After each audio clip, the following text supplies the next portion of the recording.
Hey guys, tonight we're slipping through the gates of time. No DeLorean, no TARDIS, just your pulse slowing to match 8th century Andalusia. The palace walls yawn wide, 23 tons of sun-baked limestone whispering enter, enter, enter. Odds are 50-50 you'll make it past the first courtyard without weeping over ruins. So, before you get comfortable, take a moment to like the video and subscribe. But only if you genuinely enjoy what I do here. Drop your location and current time below. I want to know whose midnight syncs with this 9th century starlight. Now, dim the lights. Maybe turn on a fan for that soft background hum. And let's ease into tonight's journey together. Your sandals scritch against flagstones, still radiating the day's heat. July in 785 CE, packed into every pore. Arched gates loom overhead. Their horseshoe curves a signature of Abd al-Rahman eyes, desert nostalgia phase. Architects shipped palmwood molds from Baghdad just to get those arches right. No pressure, but they're still standing 1,200 years later. Step closer, the stone ripples with carved vines that twist into names. Fluency in ancient Arabic, not required. The shin and lamb characters coil around your ankles like friendly snakes. Breeze trickles through, 60% humidity, 30% jasmine, 10% ghost of a lute. That faint strumming. Locals swear a spectral oud player guards these gates jawless, but immaculately tuned. Your left ear catches the melody. Your right gets 9th century gossip from passing trader ghosts. Try not to dwell on the fact most historical reenactors skip the dysentery sounds. Ahead lies the court of stone tongues, 18 mismatched columns looted from Roman temples. Touch one, your palm meets a recycled inscription to Jupiter Optimus Maximus. Flip the vibe by imagining some Umayyad engineer muttering, "Nobody'll notice," while repurposing pagan pillars. Historians still argue whether the arches were designed for acoustics or just to show off geometry skills. Meanwhile, your footsteps click out Morse code for where's the gift shop. Shadows thicken, the corridor ahead swallowed by what your brain insists on calling liminal space. Torchlight gutters, not from wind, but centuries of tourists gasping at the Muqarnas ceiling. Those honeycomb vaults aren't just architectural flexes, they're cosmic breadcrumbs. Follow a descending pattern and you'll reach the kitchens. Ascend. Well, let's just say there's a reason half the frescoes feature falling astronomers. Left hand skims the wall, your fingers decode braille left by slaves, viziers, and one particularly bored eunuch. That zigzag groove, probably a chisel slip. The deeper gouge, 1492. Exile graffiti reading Fernando sucks. Every 7th stone bears a mason's mark, tiny scorpions, rhombuses, one suspiciously phallic date palm. Your crunching gravel that once lodged in a caliph's sandal. Congrats. You've outlived an empire. The corridor kinks right, your hip bumps a niche where an oil lamp burned for 86 years straight. Snuff it out mentally, smoke's bad for the frescoed antelopes. Their cartoonish eyes follow you wide with alarm or indigestion from stone foliage. Ahead, the first courtyard stretches out, its centerpiece fountain reduced to a dry bowl. Peer closer. The basin's rim sports 700 nicks from sword-sharpening sessions. So much for peaceful reflection. Twilight slants through lattice screens, projecting hexagons onto your face like luminous chicken wire. Sidestep, a pile of peacock droppings. No one mentions royal birds were basically medieval party pigeons. That citrus tang, orange blossoms from trees planted to mask execution smells. Modern tip: never trust a palace with too many perfume gardens. Your big toe stubs against a half-buried tile, geometric ibises mid-flight. The mosaic's missing pieces, pocketed by 16th century aristocrats as a historical paperweights. 3 steps left. A cracked urn spills its soil. Scorpions fled long ago, but their panic still simmers in the grit. Lean against a pillar, your back aligns with 10 generations of slumped guardsmen. Their collective sigh flutters your shirt collar. Wind rifles through your hair, carrying echoes of a market 3 miles west. Squint, you can almost see linen stalls haggling over Sicilian saffron. Close your eyes, immigration paperwork burns between heartbeats. Abd al-Rahman's builders mixed mortar with egg whites. That's why these walls smell faintly of custard during rain. Open debate. Did they raid chicken coops or just really hate omelets? You've circled back to the gates, or have you? The keystone sports fresh cracks shaped like Fatima's hand. Reality check: medieval Spain didn't do vibration-absorbing foundations. A lizard skitters up the wall, its tail flicks twice in Morse. Decode it yourself. I'm not doing all the work here.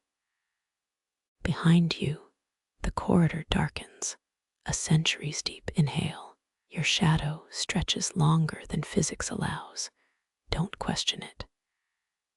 Andalusia's twilight runs on dream logic anyway. One final step. The outer courtyard's well gapes like a pupil. Drop an imaginary coin. Count 6 seconds before the splash. That's 6 floors down, or 34 years sideways. Your lungs taste of Murnau court physicians prescribed it for melancholy of stone places. Turn back. The gates whisper a travel advisory. Next time, smarter shoes.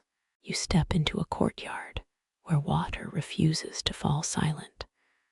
A marble basin cradles the moon's fragile twin. 11 droplets strike the surface at measured intervals. Each ripple erases a shred of tomorrow's anxieties. Your fingers hover above the water, close enough to steal its chill, but not its calm. The basin's edge bears grooves, centuries of fingertips tracing patterns only the thirsty memorize. Here, where Umayyad builders outsmarted the desert, channels hidden beneath your feet still shunt meltwater from distant peaks. That gurgle beneath stone. 16th century poets called it the palace's digesting hunger. You half expect the tiles to blush. Lean closer. The water shows not your face, but wavering mosaics of ibises in flight. Historians still argue whether those 11 droplets counted prayer times or marked the minutes between a sultan's bath and his assassin's knock. A tiny frog plops into the basin official court, hydrologist circa 812 CE. Its bulging eyes dare you to question the water's math. Your knee finds a depression worn smooth by generations of courtyard loafers. The original contemplation seat claimed by viziers and lemon vendors alike. Across the moonlit pool, a crumbling inscription hides in plain sight. Directions to refill the basin using an astrolabe and 2 pomegranates. Modern attempts failed spectacularly. Turns out the instructions rhyme, and nobody told the academics. Drip, drip, drip. Time itself seems to pool here, thick, syrupy, resistant to stirring. That faint splash echoing off the colonnade could be your future self dropping an earring in 2424. The water's surface tension holds like skin. You press gently until ripples become braille messages in a lost dialect. When you pull back, 11 perfect droplets cling to your fingertips. They tremble, choose sides, leap back to the basin with tiny, decisive splats. Their verdict is clear. The courtyard measures devotion not by prayers, but by how long you can sit perfectly still. Challenge accepted.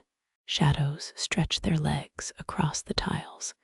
They've waited all day for this cool intimacy.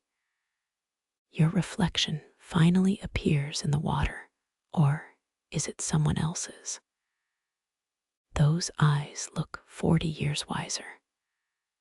11 drips later, the illusion dissolves. A passing breeze rewrites the moon's position. The basin's mirror becomes a funhouse distortion.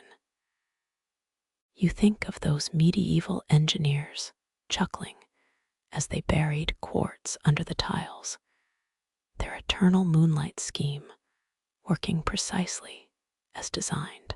Tour guides never mention the workers' graffiti in the aqueducts. Beware rulers who build temples to impermanence. The fountain's rhythm syncs with your pulse, 13th century hydraulics conducting your arteries. For 7 breaths, you become part of the palace's heartbeat. Then your foot cramps. Modernity rushes back with its muted roar, an airplane's blinking verdict on all this stillness. But the courtyard absorbs that 2 water ripples once, twice, and returns to its lunar gossip. You leave a copper coin balanced on the basin's edge. Let future archaeologists debate whether it's tribute or a down payment for more borrowed time.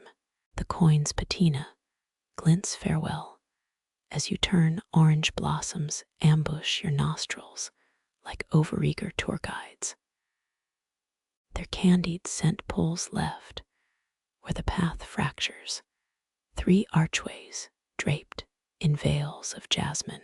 You follow what Andalusi merchants called the noses, North Star centuries, before perfume hawkers bottled cedarwood and called it adventure. Crushed petals whisper underfoot nature's breadcrumb trail. Historians confirm citrus groves flanked Umayyad trade routes, living signage for spice caravans. But touch this left-hand wall, the hidden groove. Feel those chisel marks. 18th century archivists found love letters scrawled here in saffron ink that still stains your fingertips. Night jasmine loops around your ankles, its musk thickening where the corridor kinks. 7 paces ahead, a moonbeam betrays a side passage ignored by maps and Fitbit-wearing tourists alike. Your shirt catches on a rogue bougainvillea, thorns protesting your modern fabric. Relax, you murmur. Polyester's basically Bedouin plastic. The flowers don't laugh. Breathe deep citrus sharpness gives way to oud's smoky whisper. 12 steps uphill. Your lungs taste the Mediterranean. Or is that a 1980s cologne sampler? Archaeologists once uncovered clay flasks, here labeled midnight in Aleppo court perfumes, so potent they made scribes weep. Modern recreations smell suspiciously like dollar store air freshener. A breeze rewrites the scent map, now lavender, now myrrh, now the ghost of long-spoiled rosewater. Your toe nudges a terracotta pipe, half buried in gravel. Follow its curve. Hot spring engineers laid these conduits to steam scent entire wings. Locals swore the palace sweated poetry on winter mornings. Touch the valve, still warm. Probably just your imagination. Or not. Left again, the orange blossom trail congeals into syrup. Check that alcove, crude carvings of camels dancing with hourglasses. Scholars still debate whether these were doodles by bored guards or encrypted complaints about payroll delays. The answers etched beneath spiderwebs. Nasser owes me 12 dirhams. Some things transcend centuries. You halt where 4 scent trails collide: rose, citrus, salt, and something alarmingly amniotic. Medieval gatekeepers burned ambergris here to disorient intruders. Your stomach flip-flops. Focus on the orange blossoms, their sweetness now edged with panic. A crumbling fresco shows singing lemons guiding pilgrims through perfume fog. You hum a commercial jingle. The corridor judders, 27 paces downhill. Night jasmine resurfaces, its tendrils braid into living arrows. 14th century herbalists called this al-Zahra al-Hazen, the grieving flower. Your flashlight app feels sacrilegious but necessary. The beam catches a bead of resin oozing from plaster. Drop it in your pocket for later guilt. That gurgle underfoot isn't water, it's scent vats, their wooden pumps intact. Crouch. Inhale. Your sinuses flood with the palace's signature cologne. Lemon rind, horse sweat, and the faintest whisper of smuggled cinnamon. Guards reportedly used jasmine oil to grease their sundials, timekeeping through nasal tyranny. Your wristwatch ticks louder in protest. The final arch looms. An orange tree grows sideways through its keystone. Pluck a blossom, its petals curl like cursive. This was no accident. Umayyad landscapers engineered citrus roots to crack stubborn stone. Toss the flower into darkness. It lands on a mosaic compass rose. Each spike points to a different olfactory vice. Clove for war councils, mint for hangovers, fig leaf for well. Use your imagination. Your shoe grinds something brittle, crushed violet stems from last season's bloom. Ahead, a cracked ceramic jar labeled Bathhouse 7 in shaky Kufic script. Inside, sand. always sand, but rub some between your palms. It releases bergamot's last gasp. Your pulse slows. Nearby, bats debate your clove gum addiction in ultrasonic shrieks. One corridor remains, its entrance choked by mock orange shrubs. Push through, thorns snag your sleeve, then release. The air changes, damp stone, fermented pomegranates, and the thrilling reek of uncharted space. Behind you, jasmine sighs. Ahead, only the musk of questions without answers. You inhale until your ribs ache, and let the palace's oldest perfume, uncertainty, guide you deeper. Your shadow stretches across the courtyard, then contorts. Mosaic tiles click underfoot. Each wolf's eye follows your heels. Crouch. The pattern coils, predator and prey locked in a chase older than Mortar. Umayyad artisans favored geometric beasts over human figures. Islam's early aversion to idolatry made literal. Yet your fingertip finds a hiccup in dogma. One wolf sports googly eyes scratched into glaze, 19th century vandal or stressed craftsman. The debates etched in academic footnotes and your smudged reflection. Twilight renames colors. Lapis becomes storm cloud. Jasper bleeds to rust. Historians mapped 63 crown motifs here, symbolizing rulers from Damascus to Cordoba. But count aloud, and you'll stall at 57, those missing 6 kings. Their tiles were pilfered for a vizier's bathroom remodel according to gossipy excavation diaries. 3 brass rings stud the central medallion. Pull one. Nothing happens. Pull harder. Still nothing. A French tourist journal from 1923 claims these once rang alarms during flood warnings. Your shoulders tense. That drip drip from the fountain sounds suspiciously like rising water. The wolves' quartz teeth glint sharper now.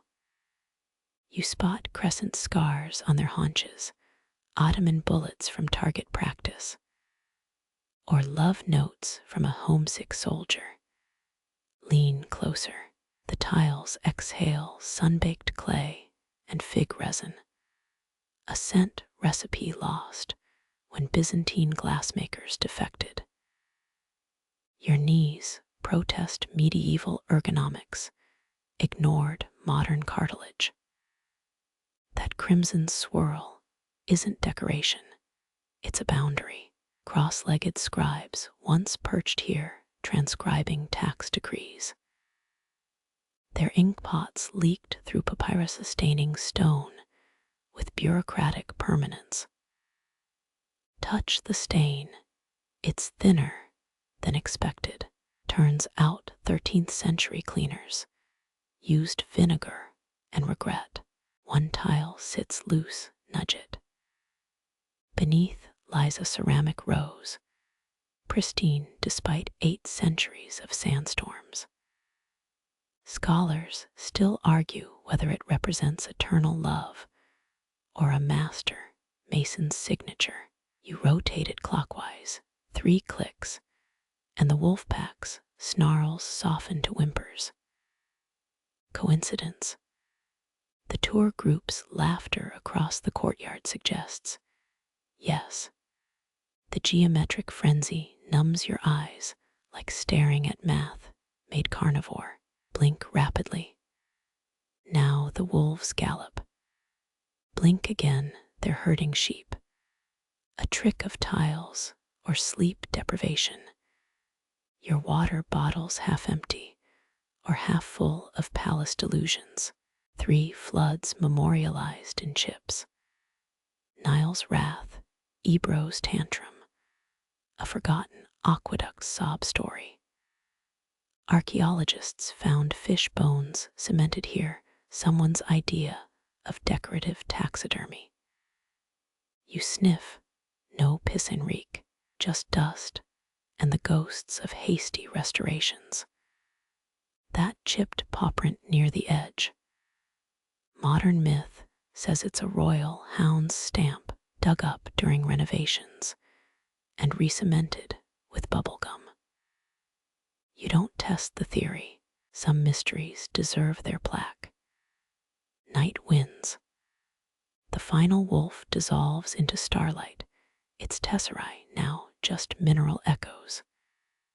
You stand 2 fast mosaic constellations swim. 2 steps back, 3 tiles clink like dice. Snake eyes, the palace holds its breath. When nothing collapses, you mimic a caliph's laugh, half relief, half madness, and turn toward deeper shadows where the rose's thorns glint sharper. Wind licks your neck, not wind at all. Cedar latticework exhales centuries of trapped breath each, breath a sentence. You squint. Frayed scroll fragments flutter behind the woodwork, papyrus veins, mapping rainfall quotas and wedding vows. Umayyad scribes stored records in these walls. Cedar's resin deterred silverfish better than oak. Yet the archivists forgot one detail: sparrows. A nest bulges with shredded poetry, verse about pomegranate harvests mangled by beaks. 16 syllables remain intact. The moon's ripe curve owes debts to the stem. You smirk. 8th century hipsters wrote worse. Lean closer. Dust motes swirl into temporary letters, aleph nun teth, before dissolving. Some claim desert winds encoded messages across caliphates. Others blame sneaky librarians airing grievances. Your eyelash catches a half-formed word, MTNZR. Means either forbidden garden or rotten figs, depending on which cranky linguist you ask. 3 parchment strips spiral down, snatch 1 midair. The ink's faded to gossip. Merchant's 4th wife demands ruby slippers. Historians still argue whether this references trade with Gupta India or an early fairytale plagiarist. You fold it into a crane. Its beak points northwest. Cedar creaks. A hidden compartment yawns inches from your left ear. Inside, tax receipts pressed against a love letter. Dearest Zubida, your scorn crushes my liver smoother than a sugar press. Unrequited, obviously, your shoulder nudges the lattice. 38 paper scraps snow, 8 cling to your hair like pet store parakeets. 1 scrap bears a child's drawing. Lopsided horse, arrow-pierced sun. Carbon dating says 9th century. Kindergarten art says timeless. Breeze gusts, suddenly literate.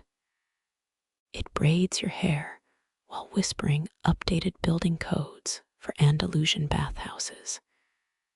You hum louder to drown out zoning laws. The wind retaliates by flipping your collar, chill, branding a stanza onto your nape. Touch the skin. Raised letters. Imagination. Above, nests rustle. 2 chicks regurgitate something glowing. Oh, pulverized mosaic tiles. Their droppings will outlast this dynasty's currency. 1 parchment resists gravity, float dancing near a smoke hole. Moonlight backlights its watermark. 3 interlocked camels. The Umayyads trademarked that design until a Bedouin counterfeiter perfected it using sheep's bladder. His punishment: forced to alphabetize the caliph's spice rack. 2 steps back. The archivist's breath still tweaks your earlobe. Cassida verses now, dirges about dead wells. You counter with pop song lyrics. The wind pauses, then mimics your off-key humming. Pigeons erupt from a corner niche. 18, no 19. Their wings whip up a tempest of inventory lists. 423 sheepskins, 11 corrupted judges, 3 hectares of accidental saffron. Agriculture reports read better as free verse. A scroll scrap wraps around your wrist, ticking like a broken watch. Unfurl it. Glyphs march left to right, right to left, then loop the loop. Translation: either a Sufi meditation guide or instructions for rewinding time via excessive yawning. You try both. Dawn's first blush silences the wind. The lattices exhale one final secret, a single vowel stretched into a yawn. It smells of ledger ink and apricot pits. Turn to leave. The cedar groans. A shelf collapses behind you. 3 scrolls roll out, tripping over their own bondage knots. You keep walking. History's clingiest X. Your heel grinds a pebble. The crunch echoes sevenfold. The passage constricts, shoulder kissing, stone worn smooth by 9 centuries of shoulders. Lanterns dangle ahead. 27, 18:9. Their wicks starved of camel tallow oil. Darkness pools around your ankles, thick enough to ladle.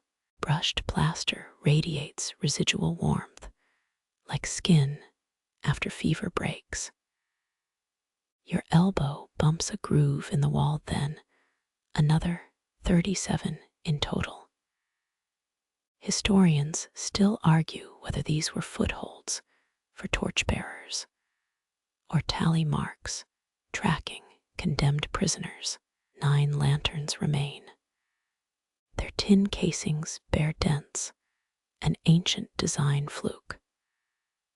Workers hammered patterns to diffuse light or hide fingerprints from a vizier's assassination. You'll never know. A draft slithers up your sleeve. It reeks of pickled lemons and panic. 13 steps down. The passage kinks left. Your cheek scrapes stone carved with minuscule Nabatean graffiti. Latabin was here. Classic. Lantern 5 dies.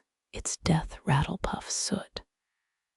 Shadows congeal into shapes. A hunchbacked giant, a lion-headed crone, your 3rd grade math teacher. You blink. Just walls again. Fingertips find a crack in the masonry, wider than it should be. Umayyad builders mixed crushed pottery into plaster for stability, and occasionally hid divorce decrees in the gaps. This fissure cradles something furry. Best not to ask. 3 lanterns left. Their light shrinks to copper pennies glued to the ceiling. You count paces to avoid counting breaths. 17, 18, 19. Your toe snags a raised tile. Crouch. The ceramic shows 2 ibexes midleap frozen since 743 AD. One's horns are chipped, casualty of a bored guardsman's dagger game. Archaeologists found 7 similar tiles in Aleppo, all vandalized identically. Coincidence? Cultural meme. 2 lanterns gutter. A mosaic ahead glints gold tesserae depicting the constellation Lyra. 10th century astronomers petitioned to tile courtyards with star maps until the tax minister noticed the gold leaf budget. Final lantern. Its glass bowl sweats condensation, or is the wall crying? The air tastes of wet loam and indecision. Some claim these corridors contract at night, rebuilding themselves wider come dawn.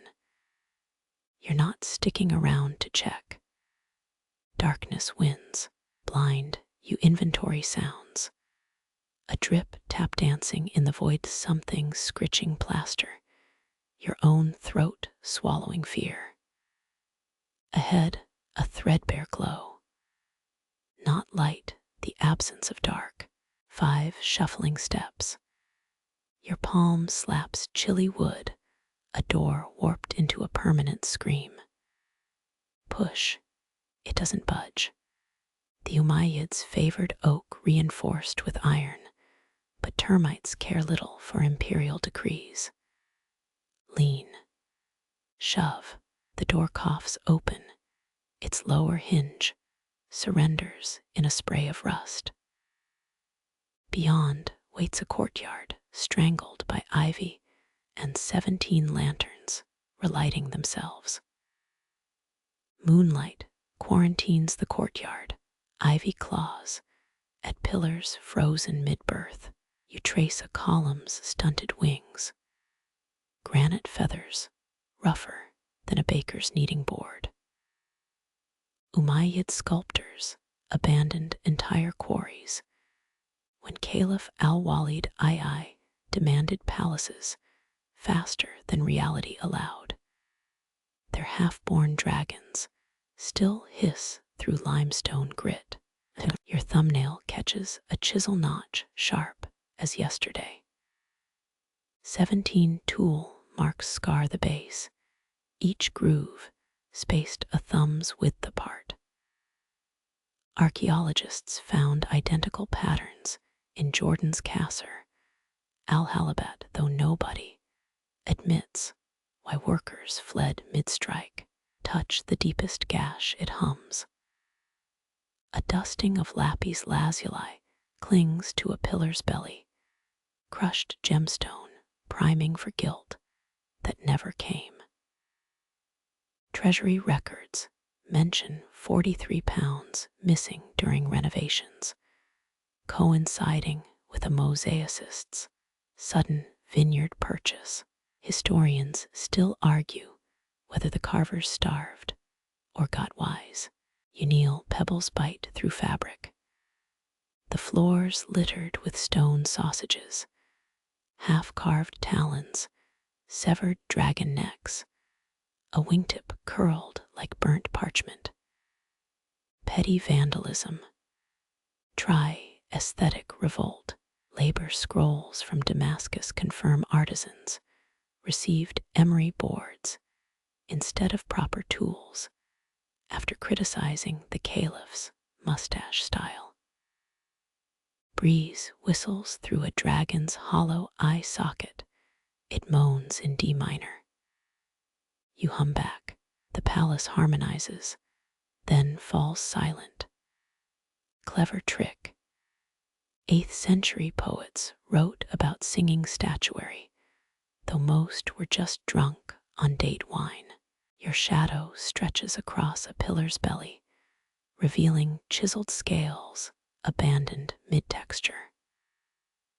Rub the transition smooth to jagged like petrified velvet.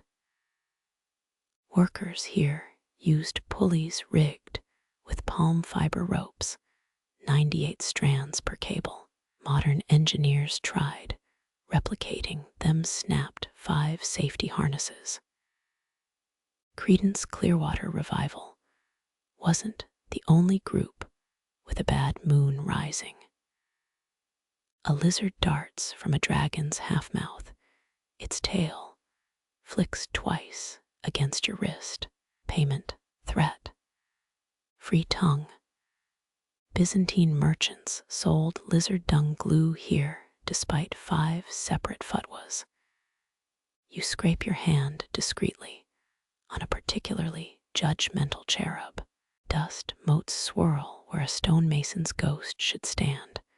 Sunlight through collapsed roofing grids them into blueprints. Your foot nudges a limestone egg sac, dozen embryos inside, frozen mid-hatch. Symbol of fertility, cheap birdbath mold. The palace gardened its mysteries well. You pocket a marble feather, it warms against your thigh. Illegal, probably. Spiritual compensation for the owl that dive-bombed your hair last Tuesday. Absolutely. 13 steps west. A grindstone sleeps under pollen blankets. Its wooden crank bristles with termite condos, quietly chewing through 7 centuries of regrets. Lean closer. A single hair coils in the dust. Silver blonde too fine for human heads. Stable records note prized Nubian stallions had similar manets, shaved for bridal headdresses whenever princesses married grudgingly. Wind slithers through the hall. It reeks of uncut onyx and stage fright. That dragon pillar now faces away, or did you circle back? 8 finger-width grooves mark your path, navigation via Braille. Cleopatra's astronomers mapped deserts this way minus the existential vertigo. Moonlight bleeds out.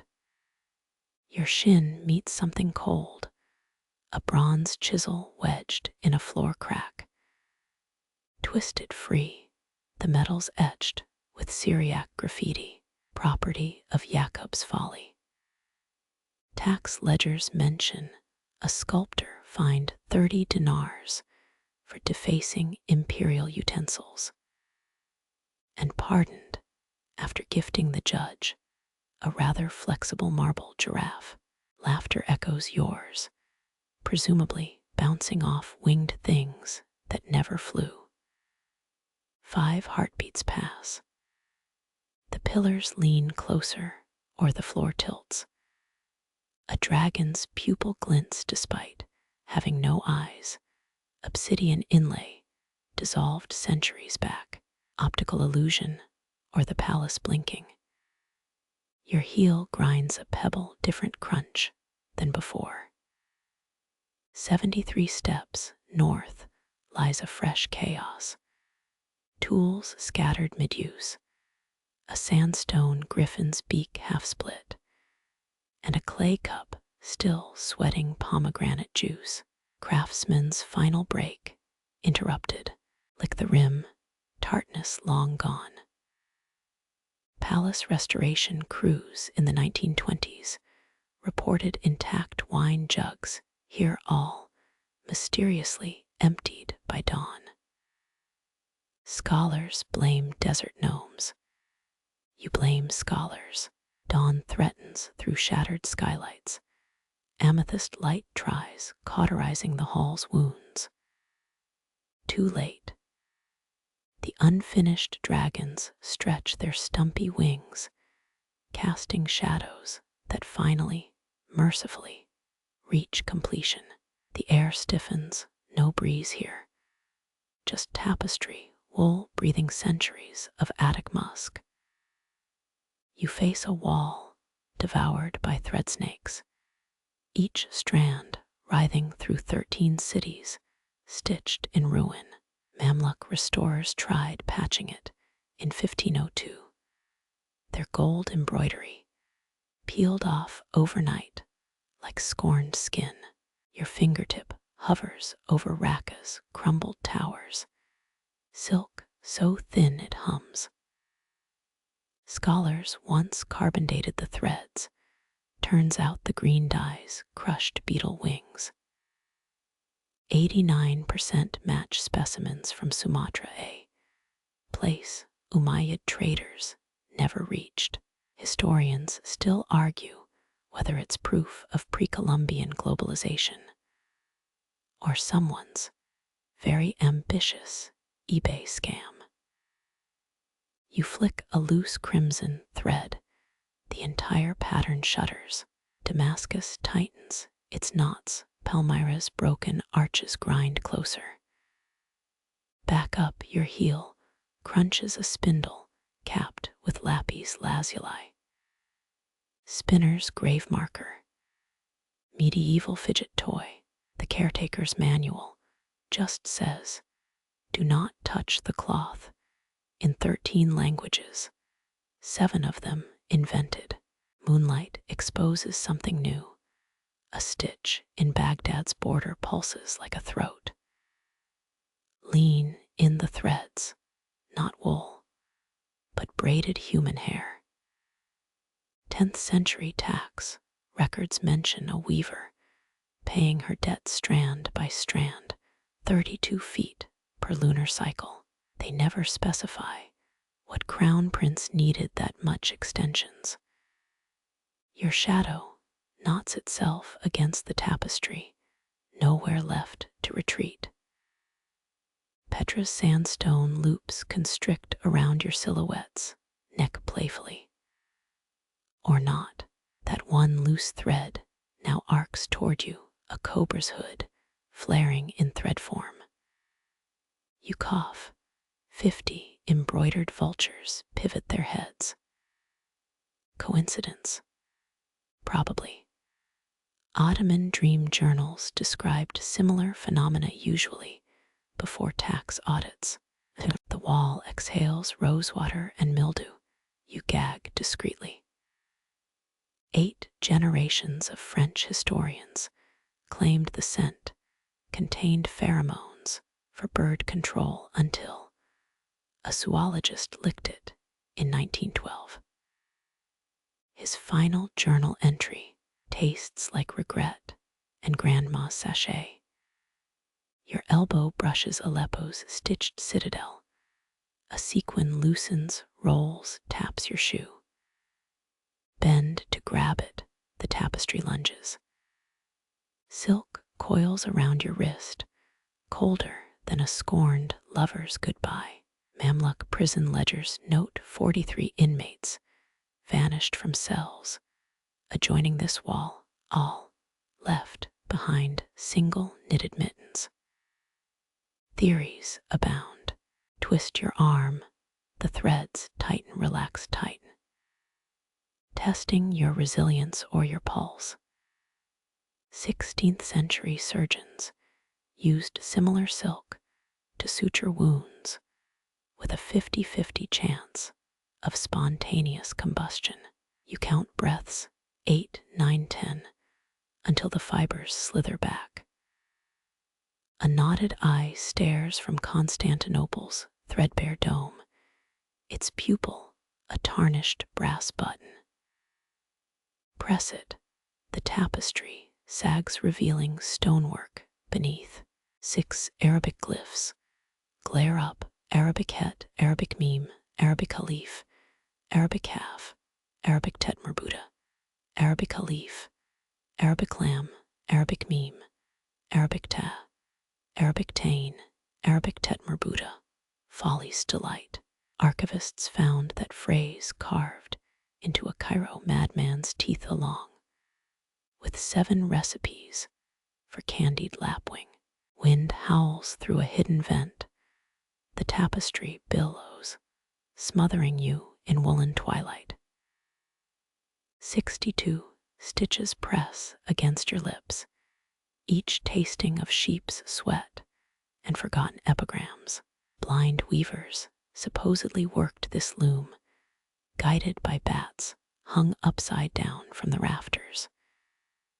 You're starting to respect their life choices. Your phone buzzes, reception in a dead zone.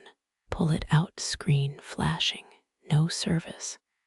Yet the tapestry's threads now glow electric blue.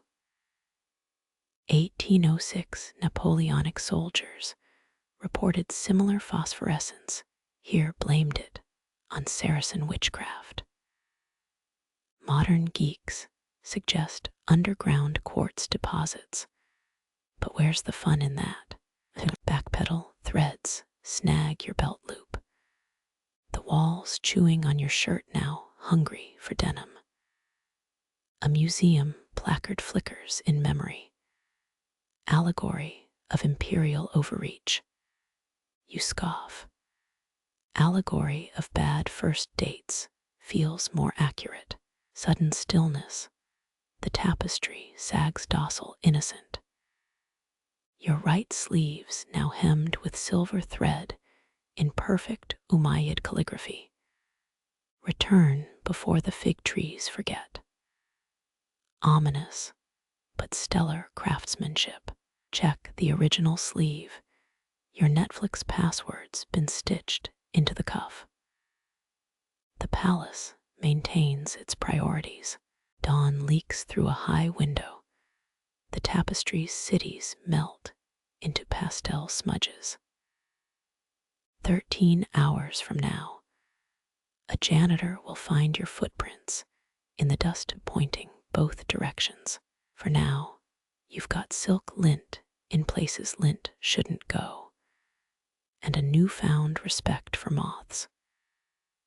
Your lungs still heavy with tapestry dust, you find stairs spiraling down into the palace's damp underbelly. Stone grooves cradle your souls, worn concave by 10,000 sandals dragging toward forgotten thirsts. Those Umayyad engineers knew their trade. This 7th century cistern once held enough rainwater to quench 3,000 tongues and their camels. Modern estimates say 2 million gallons. Medieval Instagram would have killed for that flex. Moss slicks the walls, your trailing hand skids through emerald velvet. It's colder here, each step stealing body heat like a smug tax collector. Distant drips echo 18 no, 19 reservoirs below. Historians still argue whether the chambers stored water, grain, or exiled poets, unfinished epics. Your flashlight app glares, exposing brickwork herringbone patterns older than your college debt. Air thickens, wet wool and fermented stone. A flicker below, water reflecting your phone's glow like liquid obsidian. You pause. Did it just shimmer away from your light? 1824 excavation records mention a caretaker who swore the cistern shy claimed it hid from lanterns. They found him later sketching star maps in tadpole-filled puddles. The last step vanishes, your foot plunges into ankle-deep chill. Ripples race ahead murmuring in concentric gossip circles. Lean close, the water's surface blurs with algae green constellations. Was that a handprint warping the stars? Probably just bubbles. Ottoman jailers liked tossing prisoners' mirrors down here. 98% survival, rate depending on your definition of survived. Something glints underfoot, a child's leather sandal preserved in the muck. Tiny crescent moon embossed on the heel, Mamlukir Imam's thought that warded off scorpion stings. The straps still knotted time capsule of a playground dash interrupted. Pocketed, the museum's missing half of this pair. Black water licks your calves, promising secrets if you'll wade deeper. Crush a mosquito against your neck. Its guts smell like wet cardamom. 17th century groundskeepers brewed herb-scented insect repellent forerunner of Glade plugins. Your grandma's cookie recipe had the same notes. Coincidence? Trauma. A fish brushes your toe, impossible in this sealed system. Yet here it glides, translucent creature, with skeleton glowing like old TV static. Strain your eyes, 23 vertebrae or 24. Marine biologists would sob into their microscopes. You name it, Dave. All cryptids deserve basic respect. Your phone dies, darkness swallows sound. Water sloshes, except you're not moving. Something's circling, 7, 8, 9 slow ripples against your shins. Backpedal heel meets nothing but wet void. The 9th ripple nips your ankle, a love bite from the abyss. Moonlight seeps through a crack above, silvering the cistern's roof. Cuneiform scratches mar the ceiling, not Sumerian, just pigeon's claw marks, mocking scholars' hopes. Lean back, your head breaks a spider's hammock.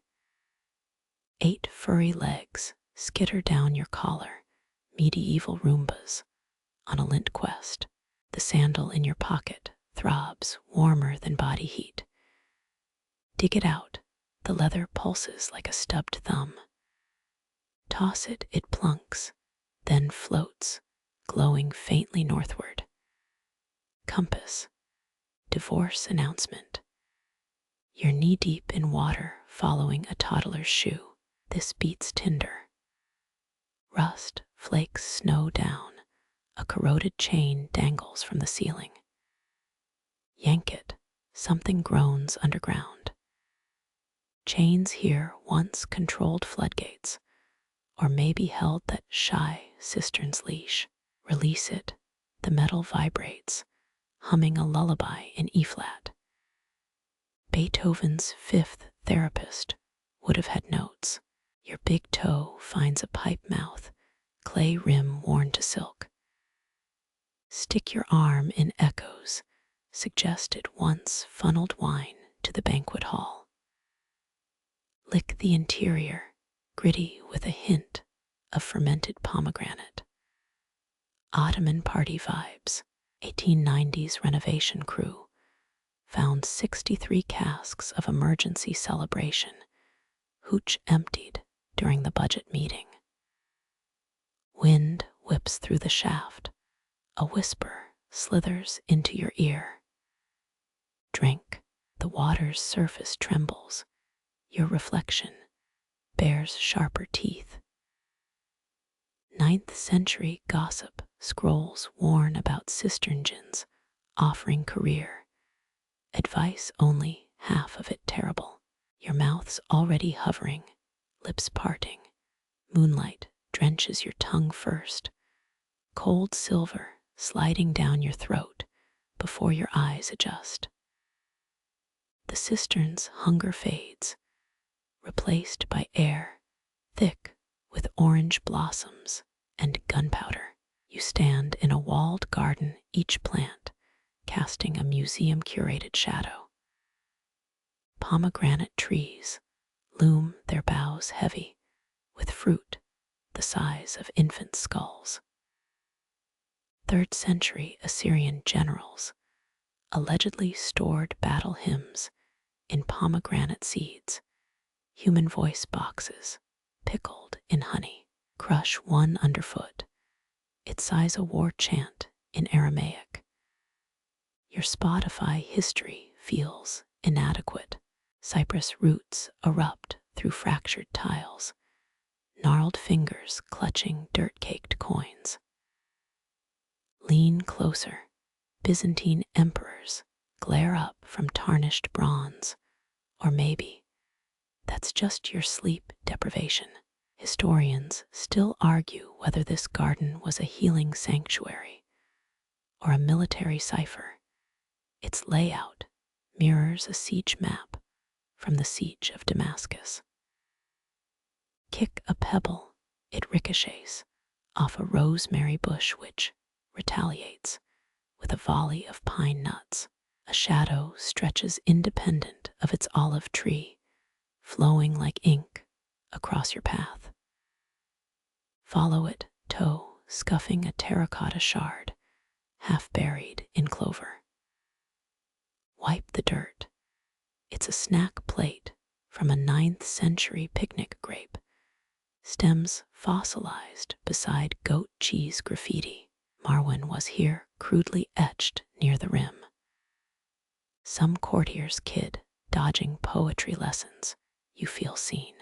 Moonlight carves the garden into kingdoms, laziness in the chamomile patch, regret by the wilting basil. Kneel to inspect a cricket, its back bears a mosaic of Justinian's face. You blink, it's just ordinary bug patterns.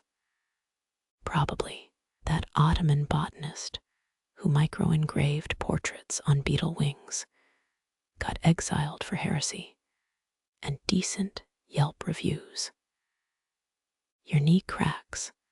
The sound startles a nightingale from a juniper bush. Its wings chime, tiny bronze bells tied to scaled ankles. Fatimids did that to track messenger birds until the owls unionized. Feathers drift down. One brushes your eyelid like a lover's veto. Save it way cooler than a concert wristband. A fig tree's roots cradle a dagger hilts, blackened steel wrapped in gazelle leather. Tug it, the soil hisses. 10th century guards hid weapons here, or maybe dessert forks. That sticky fig sap on the blade could be blood, could be baklava filling. Wipe it on your sleeve. The stain outlives empires.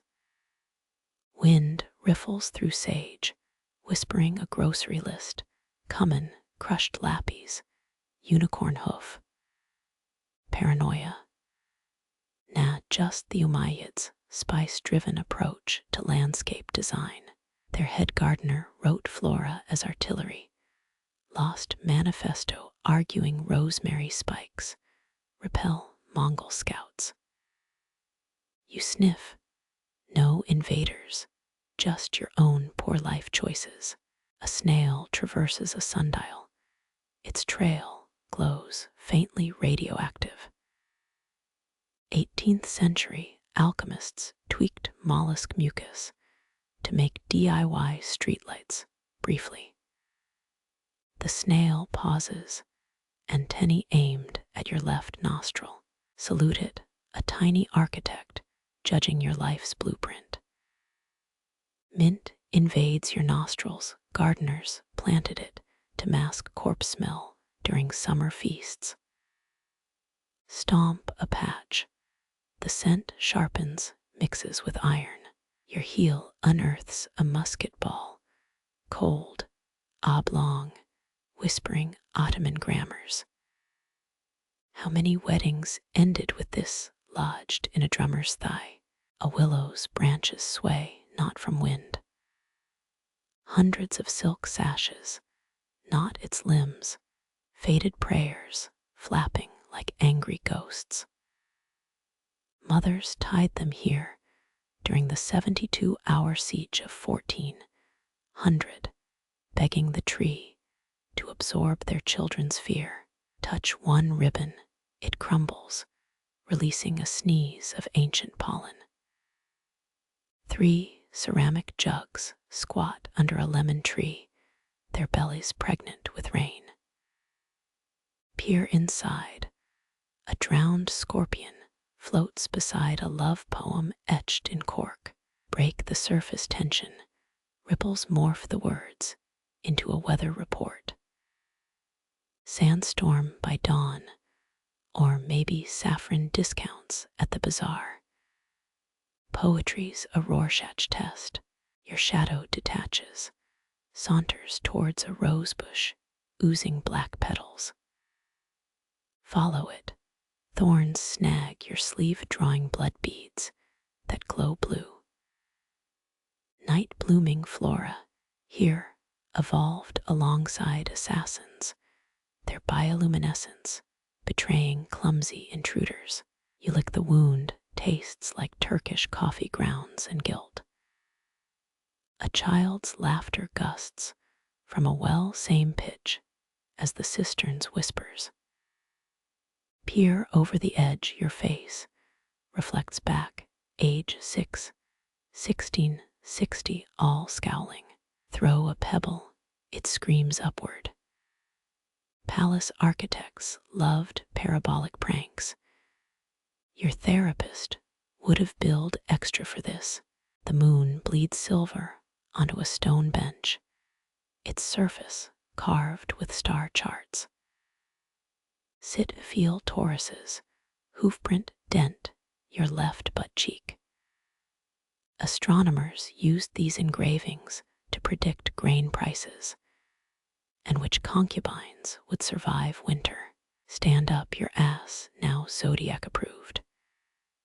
Wind dies, the garden holds its breath. Even the pomegranates stop gossiping. You pluck a blossom, its stem leaks sap, resembling your cousin's divorce settlement, pocketed proof that beauty's always sticky. The pocketed blossom warms against your thigh, sticky remnant of gardens past. Your shadow stumbles ahead, drawn to a bronze disc embedded in mortar. No sunlight here, never was. Yet the sundial's gnomon juts upward like a conductor's baton. Archaeologists confirmed Umayyad astronomers mapped Polaris, with these turning constellations into math problems. Touch the metal, 800 years of oxidization flakes onto your fingertips. Tastes like pennies and bad decisions. Kneel, knee grinding against a zodiac mosaic. Press your ear to the sundial's base. A thrum vibrates your jawbone. Thud, thud, thud, thud. Not your pulse. Historians still argue whether these dials measured stellar hours or tracked palace chefs' cigarette breaks. The rhythm accelerates, matching the tempo of that dubstep remix stuck in your head since Damascus airport. A crack spiders across the dial's face, its shadow arm now pointing emphatically southeast. Follow it past a myrtle hedge trimmed into the shape of Saladin's barber. Your toe hooks on a buried chain, cold, heavy. Yank it, up comes a corroded pendulum. Someone jury-rigged a mechanical heart beneath the bronze. Genius or sacrilege? The caretaker ravens aren't snitching. Blow dust off the pendulum. 3 names surface in old Arabic script. You recognize one.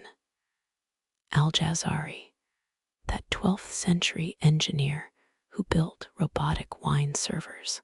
Gossip claims he installed this ticker after losing a bet about pigeon migration.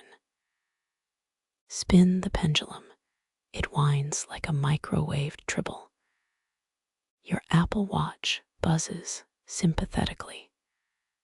Sudden cloud shift, moonlight catchphrases the gnomon. Its stretched shadow stabs at a cedar trunk where carved numerals spiral into bark. 7, 14, 21 Fibonacci without tenure. Count to 55, ribs ache from leaning. Secret ledgers insist this tree was a tax calculator. Merchants debated tariffs under its branches.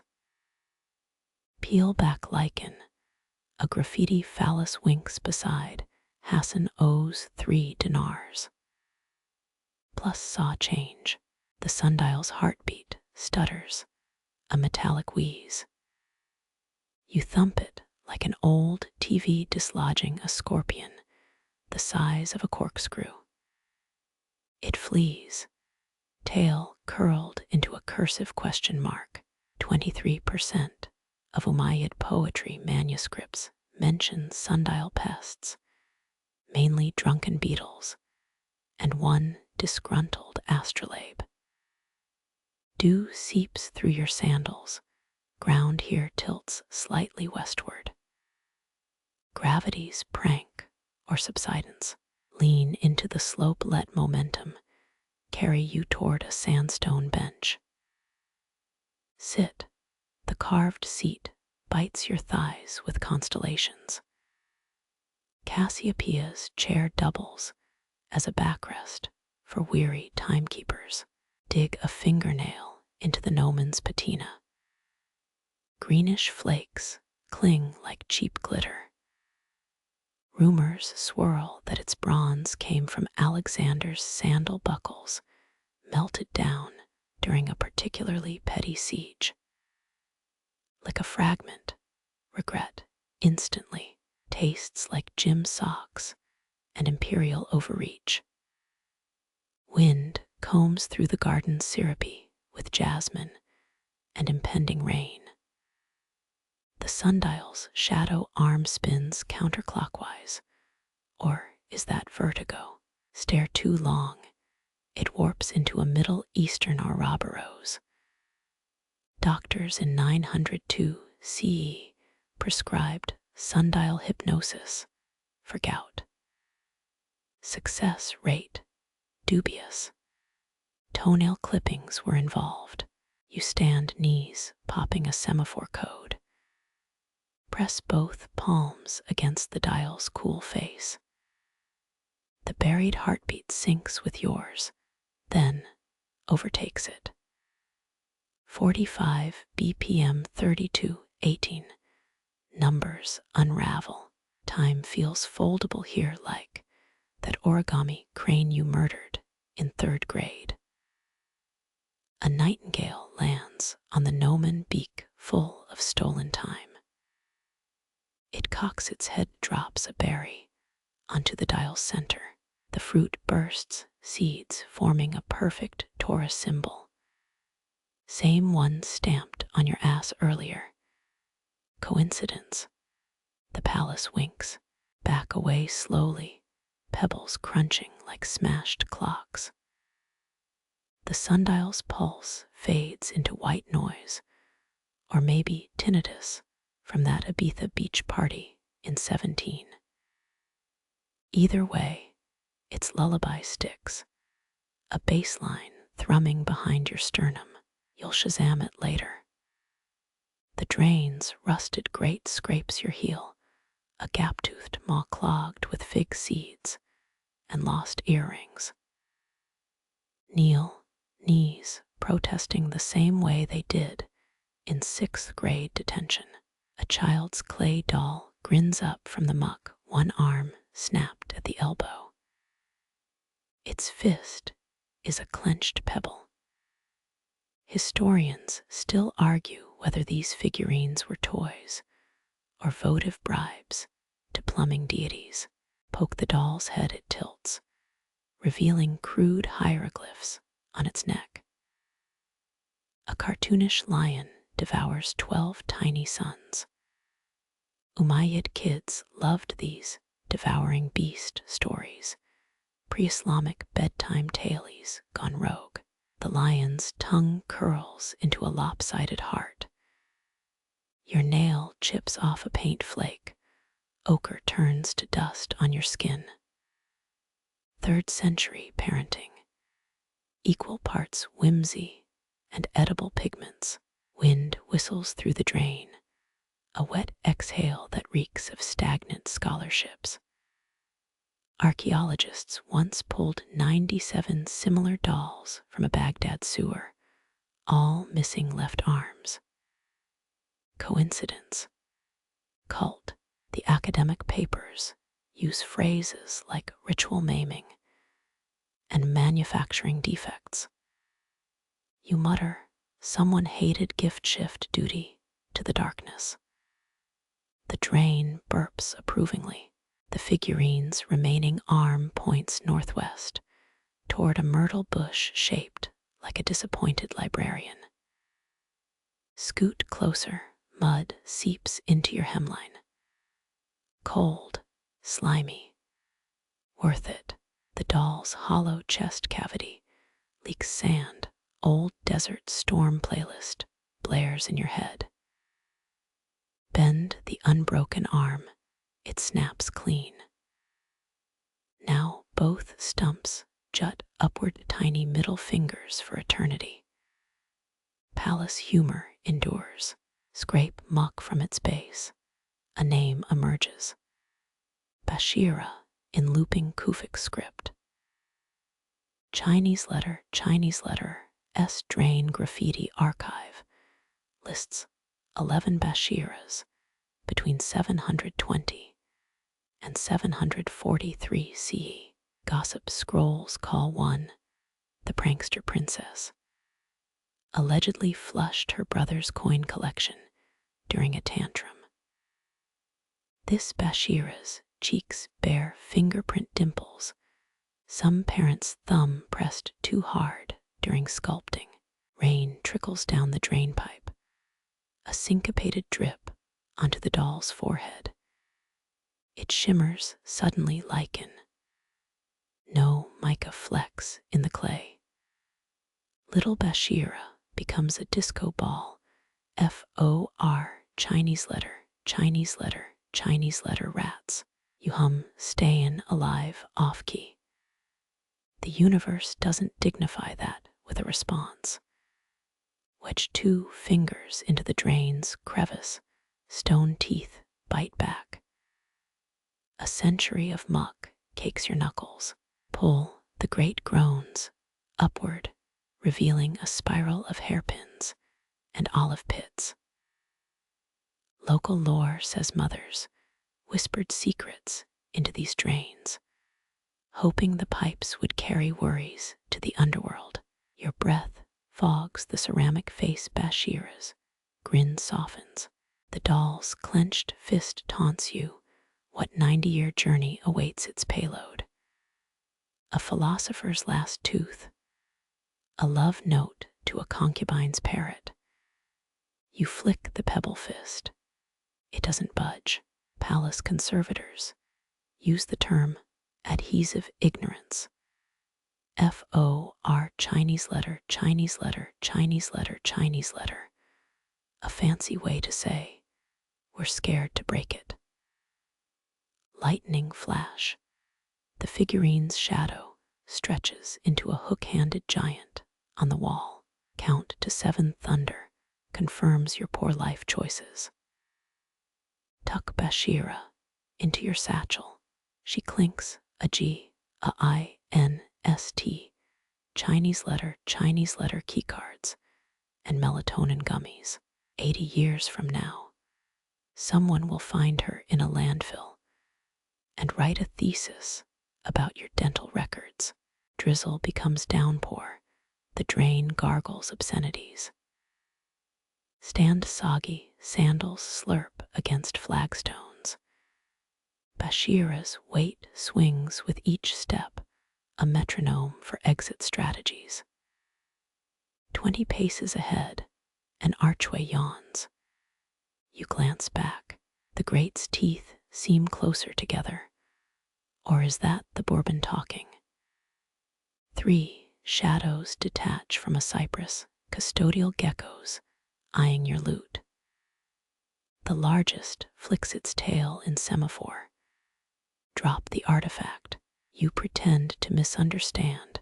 Whistle the Iraqi national anthem. They scatter, unimpressed. Your stolen doll grows warm clay expanding with secrets. 90 years down, maybe her fist will soften. Maybe someone gentler will pry it open. Maybe not. The palace tolerates your thievery for now. Its patience wears thinner than the soles of your shoes. The archway's shadow licks your ankles, a porous border between damp and dust. 3 alcoves gape ahead, squares of negative space where marble giants once held court. Your heels echo louder here, the floor misses their weight. Rub your thumb over a wall niche, it comes away chalky. Umayyad rulers commissioned statues of philosophers, here stone lecturers on justice, prudence, and not revolting, their missing toes left dents in the plaster. You mimic a scholar's pose, hands clasped, brow furrowed.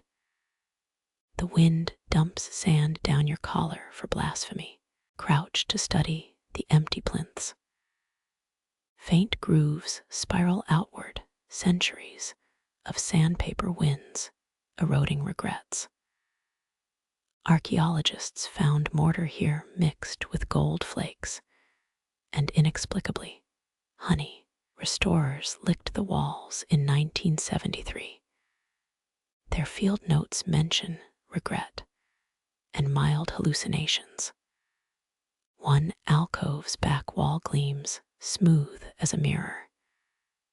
Lean closer, your breath fogs a message in Kufic script. Squint, it's just your own distorted reflection. Historians still argue whether caliphs smashed these statues during iconoclast purges or sold them to Venetian traders for apricot seeds. A beetle scuttles over the inscription. You envy its indifference. Kick a pebble into the central alcove. It clatters, stops, clatters again. The sound suggests a hollow chamber below, or excellent acoustics mocking you. Palace blueprints mention a chamber of echoes beneath this wing. 19th century explorers claimed it housed a bronze bell tuned to the pitch of mourners' wails. You hum a B-flat. Distant cobwebs tremble. Wind funnels through the niches, alternating between a mother's shush and a drunkard's whistle. Wrap your scarf tighter. 7th century poets called this corridor the breath of abandoned kings. Their metaphors haven't aged well, much like the kings themselves. Dust devils twist in the western alcove, miniature, storms swallowing their own tails. Watch one unravel scattering flakes of lapis lazuli pigment. The original statues wore blue cloaks, 300 pounds of crushed Afghan stone. Artisans sneezed cobalt for years. Your sleeve wipes the ledge, indigo smears like cheap mascara. A child's handprint stains the eastern niche, fingers splayed in dried mud. Press your palm against it. Cold radiates upward 8 centuries of kid germs. 15 similar prints marked the harem's bakery walls. Consensus, royal toddlers fleeing nap time. You whisper, tag Urit, and withdraw. The cold lingers. The northern alcove smells of burnt almonds. No obvious source. 4th Caliph al-Walid II supposedly stored perfumes here alongside jars of thimble-mished tears for ritual cleansings. Your nose wrinkles. Modern labs identified the residue as fermented pomegranate juice oxidized into something regrettable. Chisel marks scar the central plinth, jagged V's where a statue's sandals anchored. Squat to touch them, edges still sharp enough to draw blood. Ottoman invaders likely pried the figures free with heated crowbars. Or maybe locals recycled the marble for latrine seats. Histories, a choose-your-own sacrilege adventure. Sunlight slants through a clear-story window, beams slicing the alcoves into thirds. Step into a golden rectangle instant Hierophant cosplay. The floor hears warmer residual heat from 1,000 noon sermons. Your shadow becomes a stretched puppet. Do a little jig. The window stains your skin mustard yellow. Ants march along the eastern ledge carrying petal fragments twice their size. One drops its cargo near your foot, a crescent of orange blossom. Reward it with a crumbled melatonin gummy. The ant hesitates, then drags the glowing red prize into a crack. Future historians will note this as evidence of ancient sleep cults. The western niche darkens first, twilight pooling in its corners. Moths flutter up from between floor stones, dusty-winged and disoriented. 17, 23, 36, counting them replaces breathing. Their papery wings brush your cheek. A uncle who insists on kissing everyone goodnight. Lean against the central plinth spine, aligning with long-gone philosopher King Numir's tibia. His treatise on restraining enthusiasm flopped, apparently. Wind rifles through your hair, then stills. The alcoves exhale in unison, a deflating trio of regret. Your satchel tugs your shoulder, Bashira, the drain doll's new home. She'd hate this room too, many absences posing as profundities. Scoop up a marble chip, toss it at the northern niche. It vanishes into shadow without a sound. Footsteps clack down an adjacent corridor, rhythmic, unhurried. Guard, ghost, airbimp host checking for stolen artifacts. Press flat against cold stone. The steps pause, resume fade. Your exhale sends 37 moth friends skyward. The important question: what smells like bergamot and existential dread? Moonlight replaces daylight, patching the alcoves in bruised silver. The eastern niche now resembles a keyhole, the western, a hungrier mouth. Your phone buzzes, 72% battery. 3 a.m., no signal. Bashira's disco mica glint winks from your bag. Scratch your name into the dust coating Numir's plinth. The Kufic letters look larval, unformed. Tomorrow's wind will erase them. Half an hour if tourists arrive early. For now, the palace tolerates your vandalism. A gecko tail flicks around the corner, third one following you today. Count the floor stones between alcoves, 18 worn smooth as gravestones. Each bears a fossilized leaf imprint: oak, fig, something extinct. Scholars mapped 83 species here before funding dried up. You pocket a pebble veined with quartz like frozen lightning. The wind shifts, carrying voices from the garden. French, Korean, some tour group debating dinner options. Their laughter flays the corridor's sacred silence. You press a palm to the nearest alcove, feel the marble's residual warmth. Or maybe your own rising shame. Dust motes swirl in a sudden draft, miniature constellations in reverse. Sneeze into your elbow, the sound ricochets off empty niches. Somewhere, Numir's statue spins in its Venetian grave, or whatever fountain it's been repurposed into. Your shadow stretches toward the exit, long and liquid. Turn back once. The alcoves are holes punched through daylight. 3 absences. 3 unasked questions. Their answers left greasy smudges on your fingertips. A drop of sweat traces your spine, the corridor's final commentary. Adjust Bashira in your satchel. She feels heavier, or maybe you're just lighter.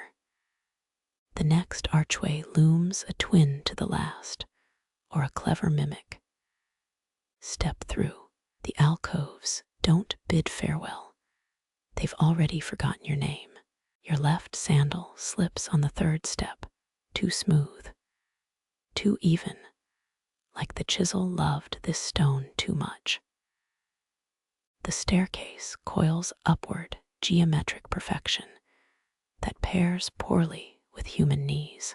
Count steps aloud to spite its arrogance. 17, 29, 30. Wait, did I skip 8? Moonlight gets shredded by the spiral, slivers of silver clinging to each wedge-shaped tread. Press a palm to the wall. Cold hums through your bones. Centuries of iron reinforcements vibrating under plaster. Umayyad engineers packed these walls with imported metal rods, medieval rebar against earthquakes. Your thumbnail finds a rust stain blooming through the whitewash, dripping like a candied tear. Step 33, maybe, bears a shallow dent, size and shape of a never-worn sandal. Lean close. Faint glyphs circle the depression. Letter 132F4, letter 1339B, letter 13171, letter 133CF, letter 131EF. Not hieroglyphs, just stress fractures posing as profundity.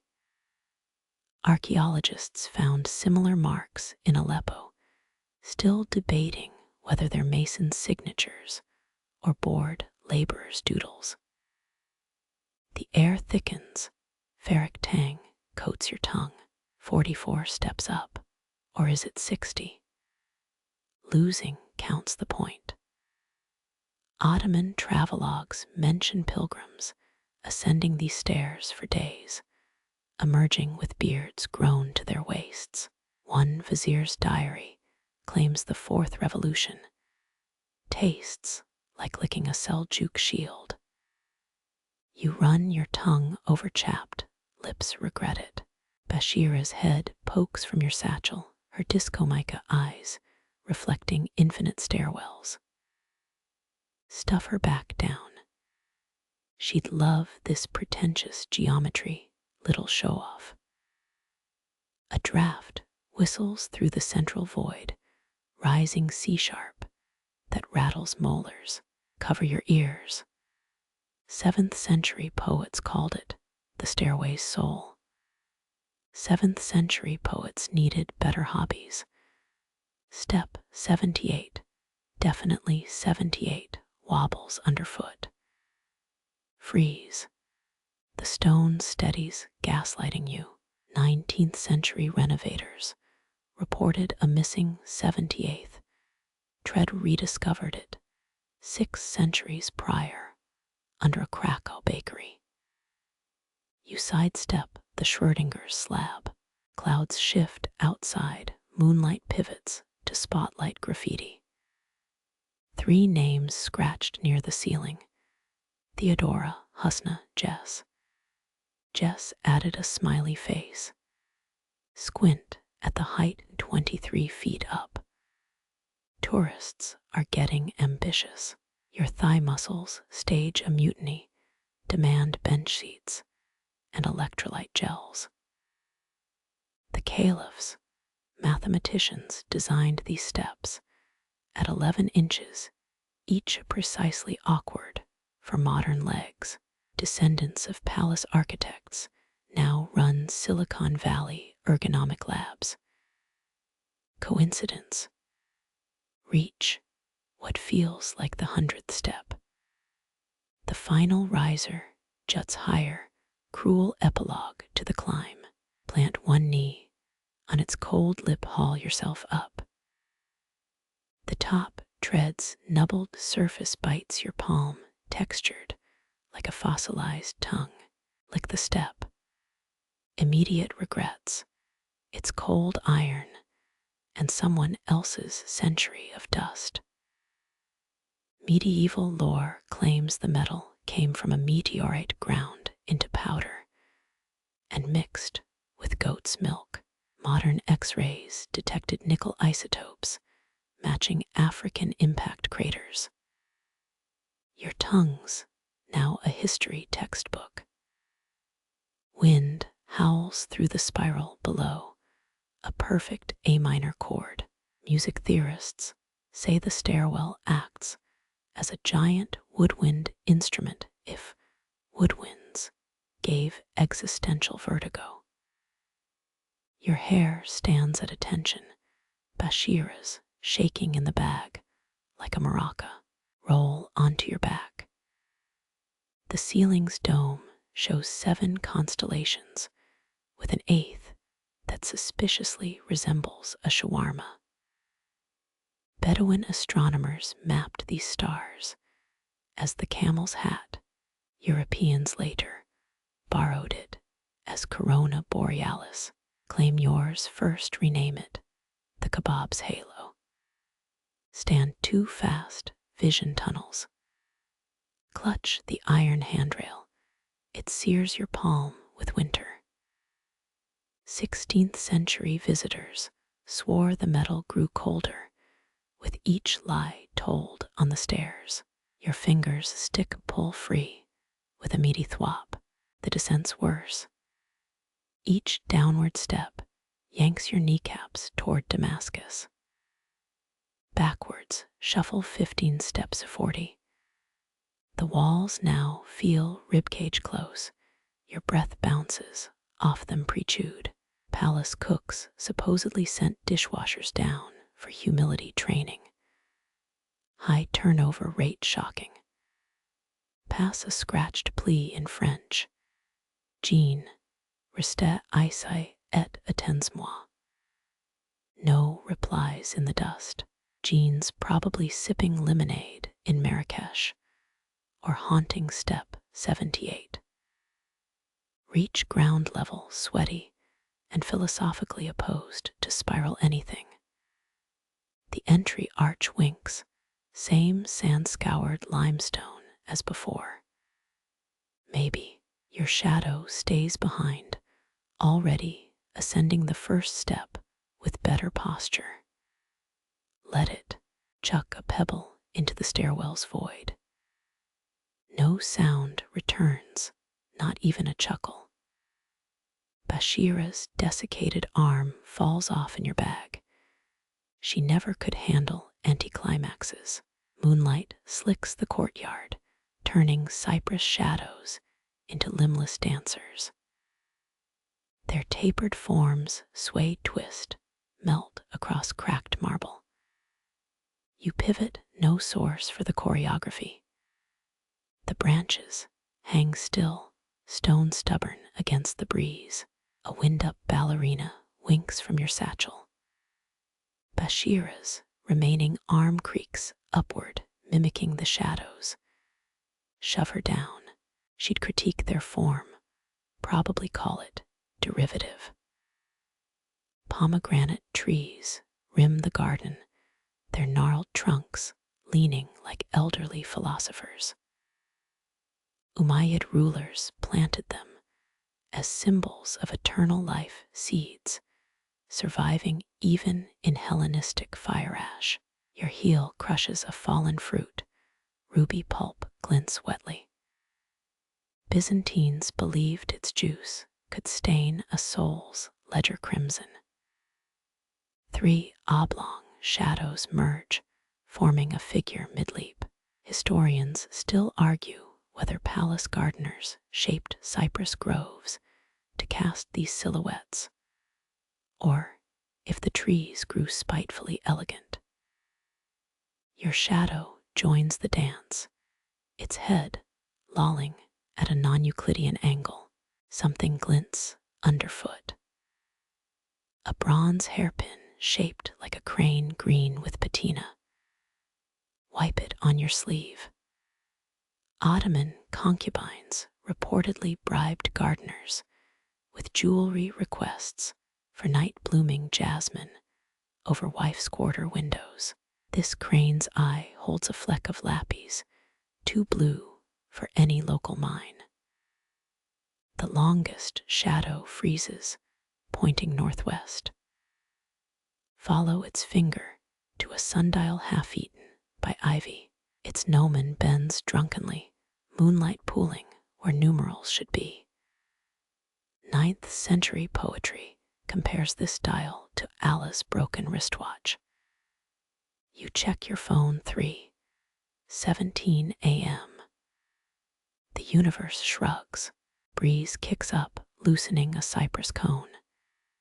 It strikes your shoulder, rolls into a drainage channel. 17th century plague victims allegedly tossed such cones into palace wells, hoping to seed their fevers away. The cure rate, unimpressive. A bat swoops low, its wings clipping the tallest shadow. The silhouette fractures, reforms as something with too many elbows. Your spine tingles, half expecting applause from the rose bushes. Approach the central cypress. Its bark ripples with carvings, crosses, crescents, a 6-pointed star. Touch the deepest groove. Your fingertip comes away dusty and faintly citrus-scented. Crusader graffiti, maybe, or a mason's love note to Damascus oranges. Moonlight shifts. The shadow dancers stretch impossibly long. Their heads touch afar archway bodies, dissolving into latticework. Medieval astronomers claimed cypress shadows could map secret routes to Samarkand. You take 3 steps east, the nearest silhouette curtsies. Coincidence? Ask the tree. It rustles noncommittally. A nightingale lands on the sundial, tilts its head at your presence. Its song unfurls, 7 notes matching a tune stuck in your head since section 8. Pull out Bashira. Wind her key. Her music box grinds out Fur Elise, a discordant duet. The bird flees. Kneel where the shadows converge. The marble feels warmer here, as if sun-baked hours ago. Press your ear to the stone. Distant clinking glassware. Horseshoes. Archaeologists found a Roman-era tavern beneath this courtyard, complete with dice carved from sheep bones. The shadows tap dance over your spine. Stand too fast. Dizziness whirls the garden into a zoetrope. Cypress limbs become spinning wheels. Stone benches levitate briefly. Grab a column. Its capital flakes under your grip, powdered alabaster, snowing onto your boots. Umayyad architects mixed crushed pearls into palace plaster. Substitute donkey teeth during budget cuts. The northwestern shadow sharpens, edges precise as a paper cut. Follow it past a dry fountain around a collapsed pergola to a moonlit wall. Your palm brushes the surface. Mica flecks glitter like trapped fireflies. Scholars argue these sparkles inspired early Arabic star maps, though teen masons probably just loved shiny things. Bashira's head pops up, her cracked face lit morbid blue by your phone. She'd adore this deranged shadow ballet. Cradle her guiltily. One eye falls into your palm, rolls toward the cypresses. Let it go. That's her problem now. Wind snakes through the courtyard, whistling the same three-note motif. Cover your ears. The shadows shiver then still. For a heartbeat, they're just trees again, ordinary, unremarkable, bored. Then the moon ducks behind clouds, and the dancers dissolve into the dark's dress rehearsal. Your shadow lingers, still mid-pirouette, until dawn's first yawn bleaches it to nothing. Dawn pales the eastern archway, its once crimson keystone bleached to dusty rose. You trace a crack, zigzagging through mortar quicksilver veins in a sleeping giant's wrist. The gate yawns, but its threshold holds you like a held breath. A slab leans against the left pillar, sandstone pockmarked with glyphs. Squat. Your shadow drapes over carvings, loops like coiled ropes, angular slashes, dots clustered like fly specks. 47 times. The stone whispers threshold, Aramaic taratha, Greek stathmos, Nabatean TR letter 1E25LT.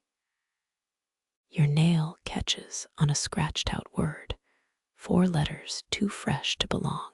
Wind riffles your collar, carrying forged iron and burnt honey. The scent of Damascus mornings since the Bronze Age, or maybe a bakery 3 blocks west. Pebbles grind underfoot as you stand, each shift in posture, rewriting the light's angle. The northernmost inscription glints, probable Byzantine vandalism. Lyman, it declares, but the Ada's crossbar slants defiantly left. Typical 12th century graffiti artists prioritizing style over scholarly rigor. Your phone's flashlight catches smaller marks. Span style equals text decoration. Underline Newps alongside /span half buried under Arabic script. Night. Nix. A stonemason's sweetheart. Kneel again, knees protesting on flint-studded earth. Third row from the bottom. A spiral resembling Phoenician petachif drawn by a seasick scribe. Historians still argue whether this column lists physical doorways or metaphysical transitions. Your pinky brushes a droplet-shaped indentation, still slick with morning dew or ancient chrism. A crunch behind you, twig snapping or tooth grinding. Don't turn. Palace groundskeepers vanished 8 centuries ago probably. The sound repeats closer. Your shadow stretches toward the slab merges with its deepest carving. For a breath, your silhouette wears hieroglyphic armor. Sudden thirst parches your throat, the kind that follows midnight debates with ghosts. Fumble for your water bottle. A leaked 1923 excavation journal described liquid offerings poured on this stone, pomegranate wine steaming as it hit the carvings. You dribble electrolyte-infused modernity instead. The slab hisses, or maybe just exhales centuries of trapped sunlight. 3 crows land on the arch. They eye your hydration pack, judging your consumer choices.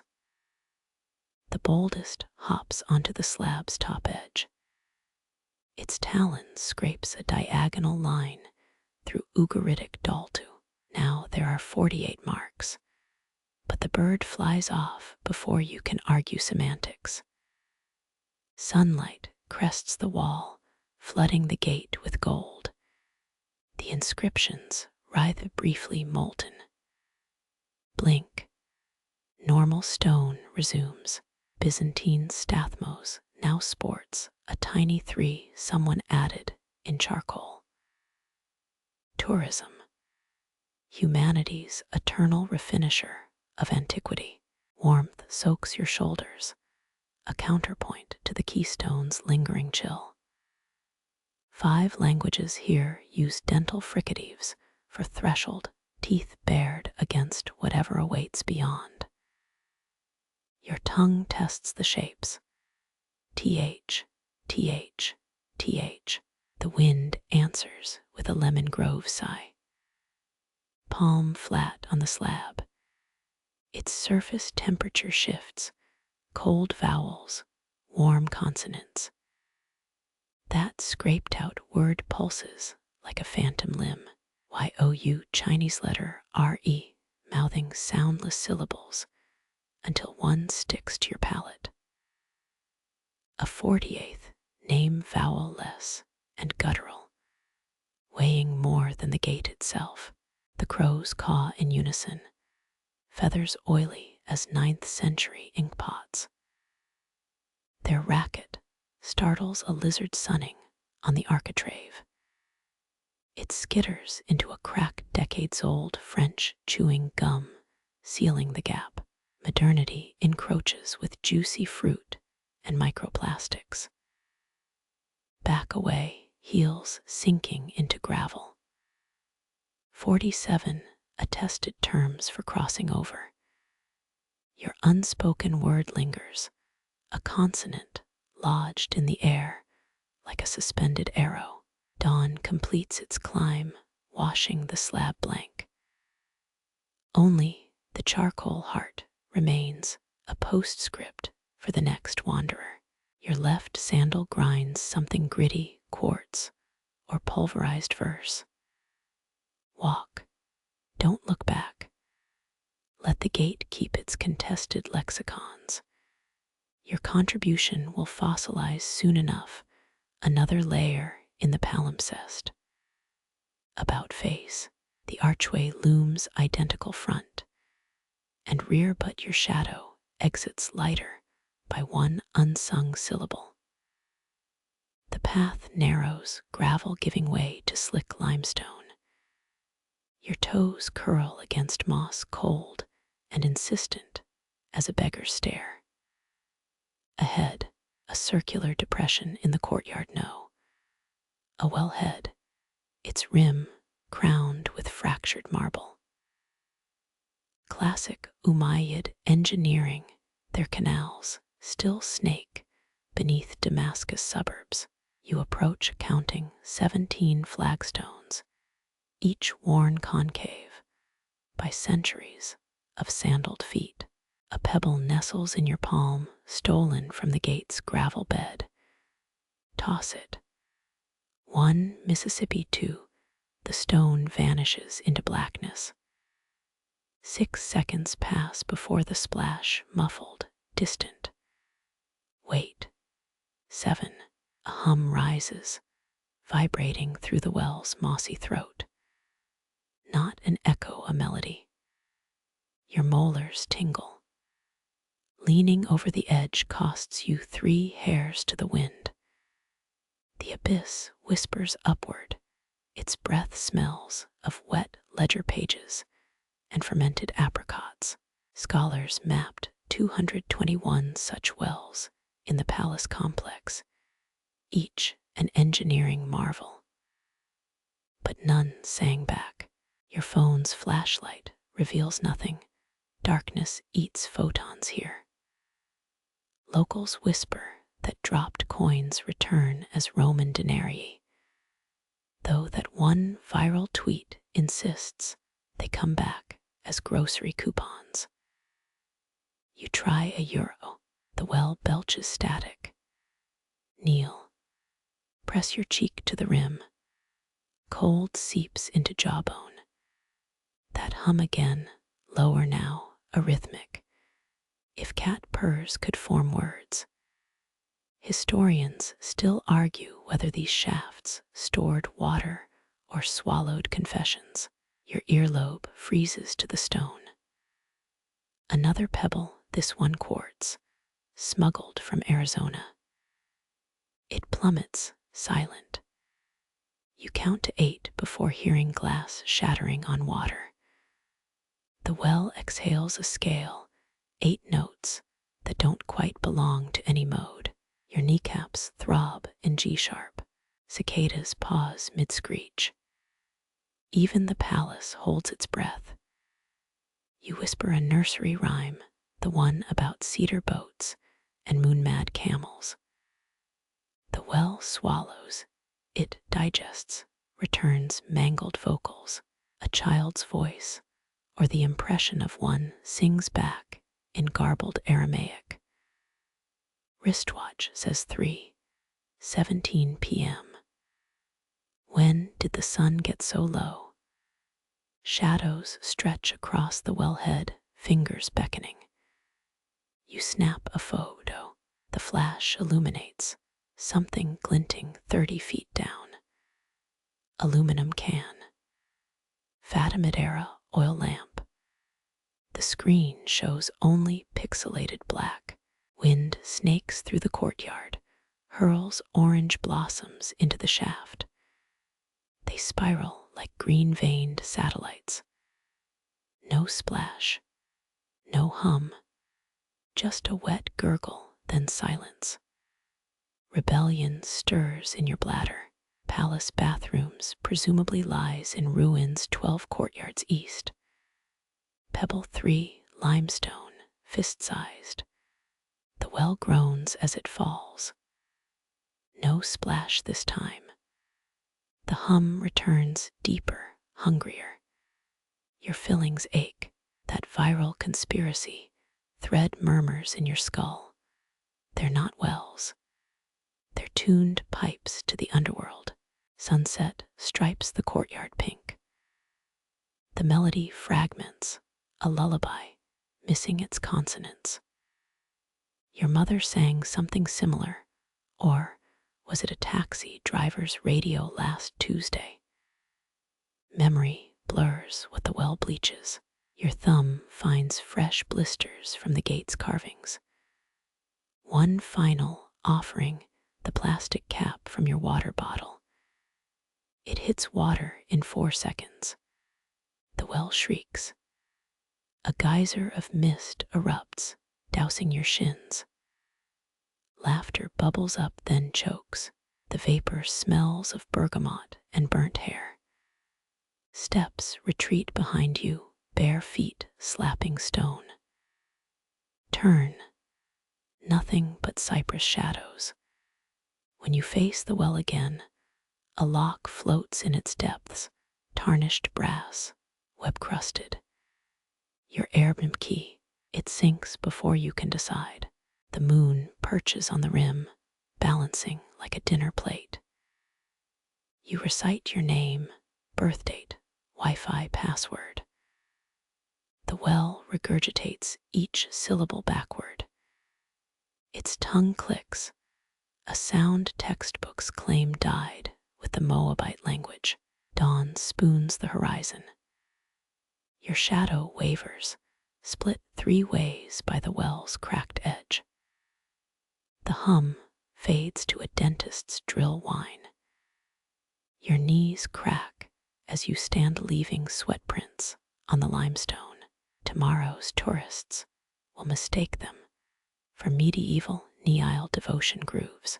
Walk away. Let the well keep its soggy secrets, but your left pocket jingles 2 pebbles and €1 gone. In their place, a clay bead still damp. The clay bead leaves a damp crescent in your palm, already warping Damascus's twilight into its curves. 3 archways beckon, but your neck cricks upward instead. There, swaying on rusted chains, a brass cage no larger than a bread box. Its open door creaks, yet the evening air lies corpse still. You count 8 feathers inside, iridescent, longer than your hand. They fan out like a clock's corroded numerals. Nestled beneath, A rope of silver hair, too coarse for human, too straight for horse. Palace archivists logged 37 ceremonial cages in 743 CE, all gilded, none documented as empty. This one winks at the oversight.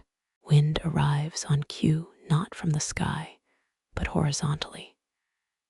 It slithers up your ankles, unlatches the top button of your shirt. The cage bobs, dips, rises. Its chains whine. That 9th century metallurgist itch scratches your brain. Abbasid artisans used lost wax casting centuries before Europe. The cage's joints prove it, or mock your half-remembered docudrama. Your shadow clones itself on the courtyard wall, 3 silhouettes reaching for the chains. A joke forms Google how to uninstall doves, but your throat seals it. The nearest feather twitches, nothing touches it. Beneath the cage, a scatter of pigeon bones and mica flakes. Kneel, cobblestones bite through denim. You pocket a mica shard, it cuts your finger through the fabric. Perfect. Pomeran traders once used these as primitive mirrors.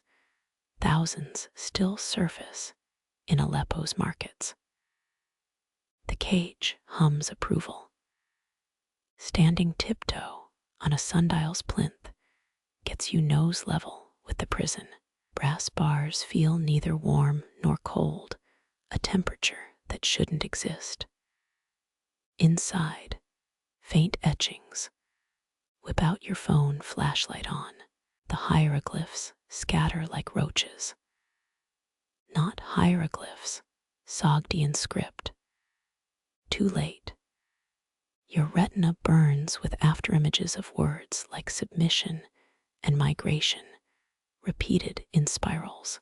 Viral YouTube historians claim Sogdian merchants encoded Silk Road gossip as fabric patterns. This cage argues otherwise. One feather escapes, drifting sideways against physics. You leap, snatch air. It lands in a pomegranate tree. Climb. The branches creak warnings. Your ascent dislodges a fruit. It bursts red at your feet. Sticky seeds spell Arabic lamb, Arabic yet, Arabic lamb, Arabic caliph in Arabic. No. Maybe. The cage laughs. A sound like coins in a blender. Chains rattle. 8-1. Yellowed scrolls from Mosul's burnt archives once mentioned jinn aviaries in noble courtyards. Modern scholars dismiss it as medieval tax evasion schemes. That feather winks at you through the leaves. Dusk deepens. The silver hair strand unfurls, reaching through the cage bars. It recoils when you breathe mint.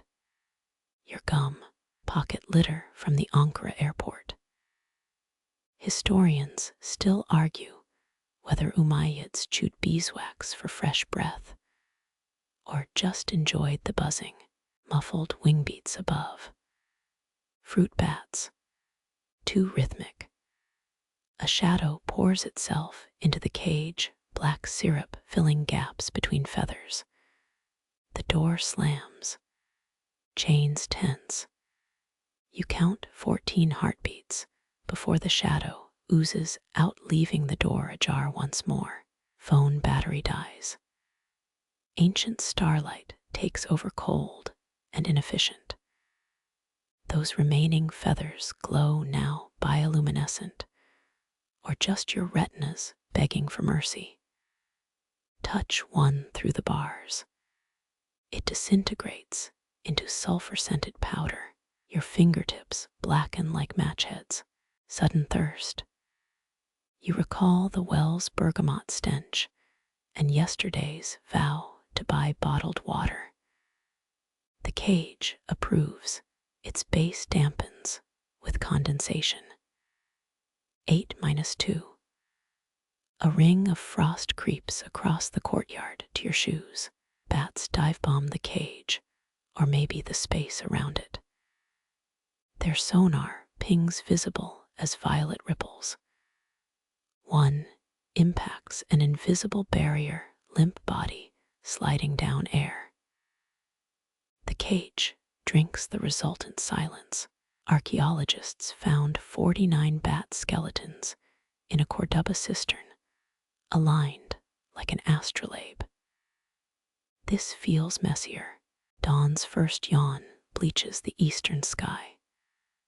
The silver hair lashes out, snags your wrist.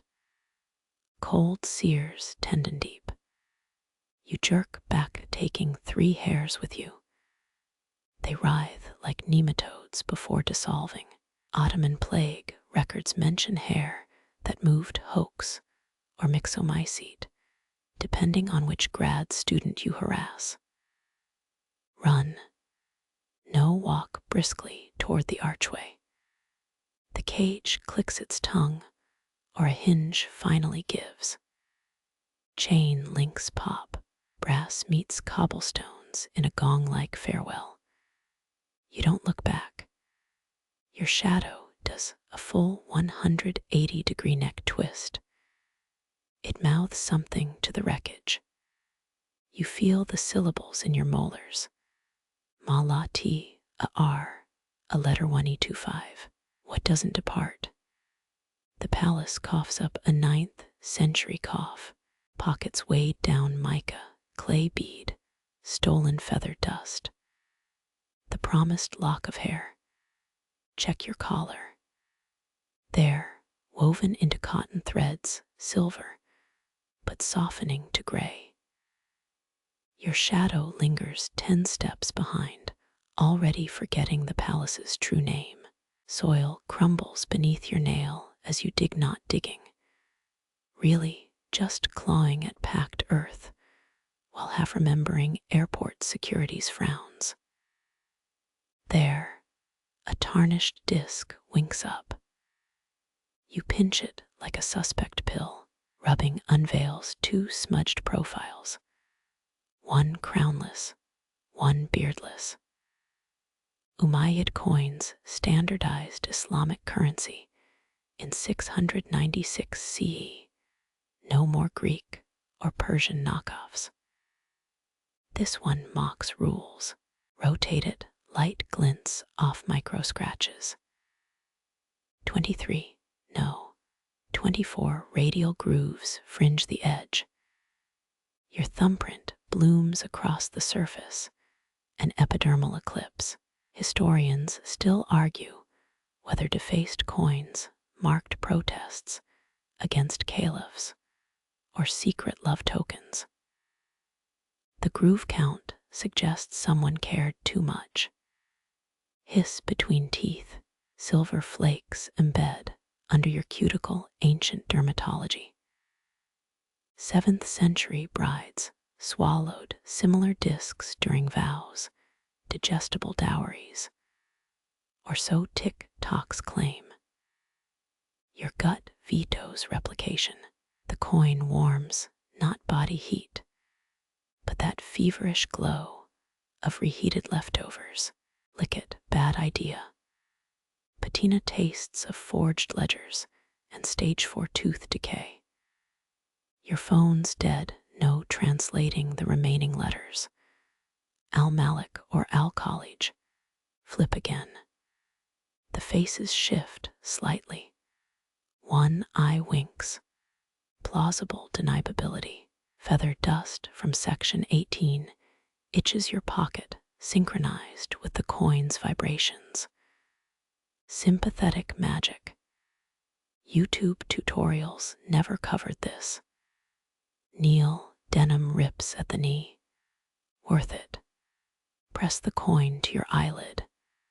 Starbursts, Damascus mint mark, or just retinal rebellion. Wind riffles your hair, the same horizontal gust that taunted the cage. coin hums. Carthaginian generals allegedly paid spies with hollow coins stuffed with poison. Your tongue probes cheek lining. Paranoia flavors like zinc. 3 taps on the cobblestone, a nervous tick left over from piano lessons. The coin answers with 7 metallic pings. Prime numbers. Always dramatic. Scoop dirt over it, child hiding cookie crumbs. It resurfaces instantly cleaner. Obsessive compulsive minting. Your shadow creeps closer, stretching to sniff the disc. Too late. The smudged kings now wear your eyebrow arch and that scar from the bicycle incident. A selfie gone Babylonian. Numismatists would weep or invoice you. Twilight conspires with oxidation, green veins spread across the surface. You pocket it. Left thigh buzzes, phantom Uber notification. 5 steps later, the coin migrates to your right hip. Alchemy or cheap jeans, distant fountain gargles. Your thumb finds the disc's edge again, 31 grooves now. Definite inflation. Bedouin bridal bells used similar notches to track raids. The grooves deepen under your touch, counting your days. Spit polish the surface. Your reflection stares back, chin doubled, tripled, dissolved into a crowd of yous. 7th century hall of mirrors. Blink, normalcy returns. Mostly. 1 pupil stays dilated, the coin's new portrait studio. Muffled laughter echoes your own, lagged by half a beat. The palace mocks in surround sound. Hammurabi's code mandated currency authenticity, but forgot to ban puns. Flip the coin. Stands on edge. Always. Bats return or moths cosplaying bats. Their shadows dapple the coin with Rorschach blots.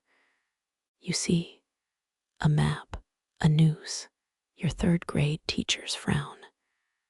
The disc drinks their shapes, engraving them in minuscule.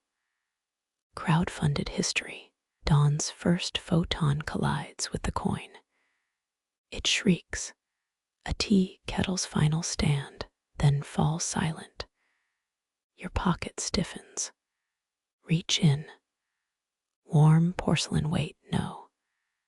The disc now feels like jarred honey if honey schemed. Dig again. 5 more coins surface, identical, except each bears your fingerprint at different ages. Palm these to kindergartners, they'd ace palmistry. Your lungs tighten. Ottoman tax collectors demanded payments in body coins during plagues, myth, or municipal guilt. The original disc grows teeth, not literal texture. Microserrations catch your thumbprint's whorls. Brainstorm modern uses, biometric steels, tactile sonnets, forge-proof tweezer grips. The U.S. Patent Office would hang up. Cough violently, someone's monetizing your bronchioli. The coins join the chorus. Backing vocals, you're a jukebox of preventable life choices. That mint condition, pun dies unsaid, gravel grinds behind you. Turn empty courtyard. Coins align in your pocket like vertebrae. Heavy ones. 4th century Chinese texts mention spine coins, diagnosing ailments. Yours whisper of ergonomic office chairs and regret. Fling 1 skyward. It cartwheels, catching 7 different suns before landing. Tails, tails, tails. Quantum uncertainty giggles in the flower beds. Your grandpa's voice surfaces. Boy, money talks, but yours just coughs. The original clings to your palm now, a chrome leech. Cell regeneration smoothed your thumbprint, but the coin's portrait repels change. Stalemate. Babylonian contracts were pressed into clay with thumb seals. Break the loop, spit again. Saliva activates something. The coin disintegrates into 98 bronze filings. They swarm your hand, geometric cuts glittering. One stabs your lifeline. Catalog the pain. Hangnail upgrade. Wind sweeps the filings into a miniature ziggurat. It topples, of course, into your left shoe. Mithridate's VI of Pontus ingested trace poisons to build immunity. You foam at the ankle instead. Shadow returns grumpier, sporting a new hat woven from mica shards. It pantomimes swallowing a coin pointedly. Your esophagus votes no.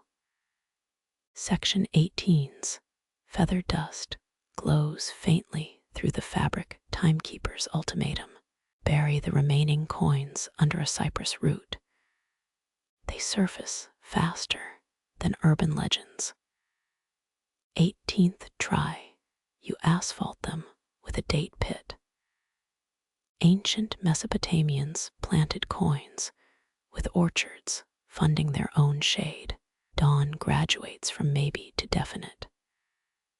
Coins frost over condensation, etching your face onto every surface.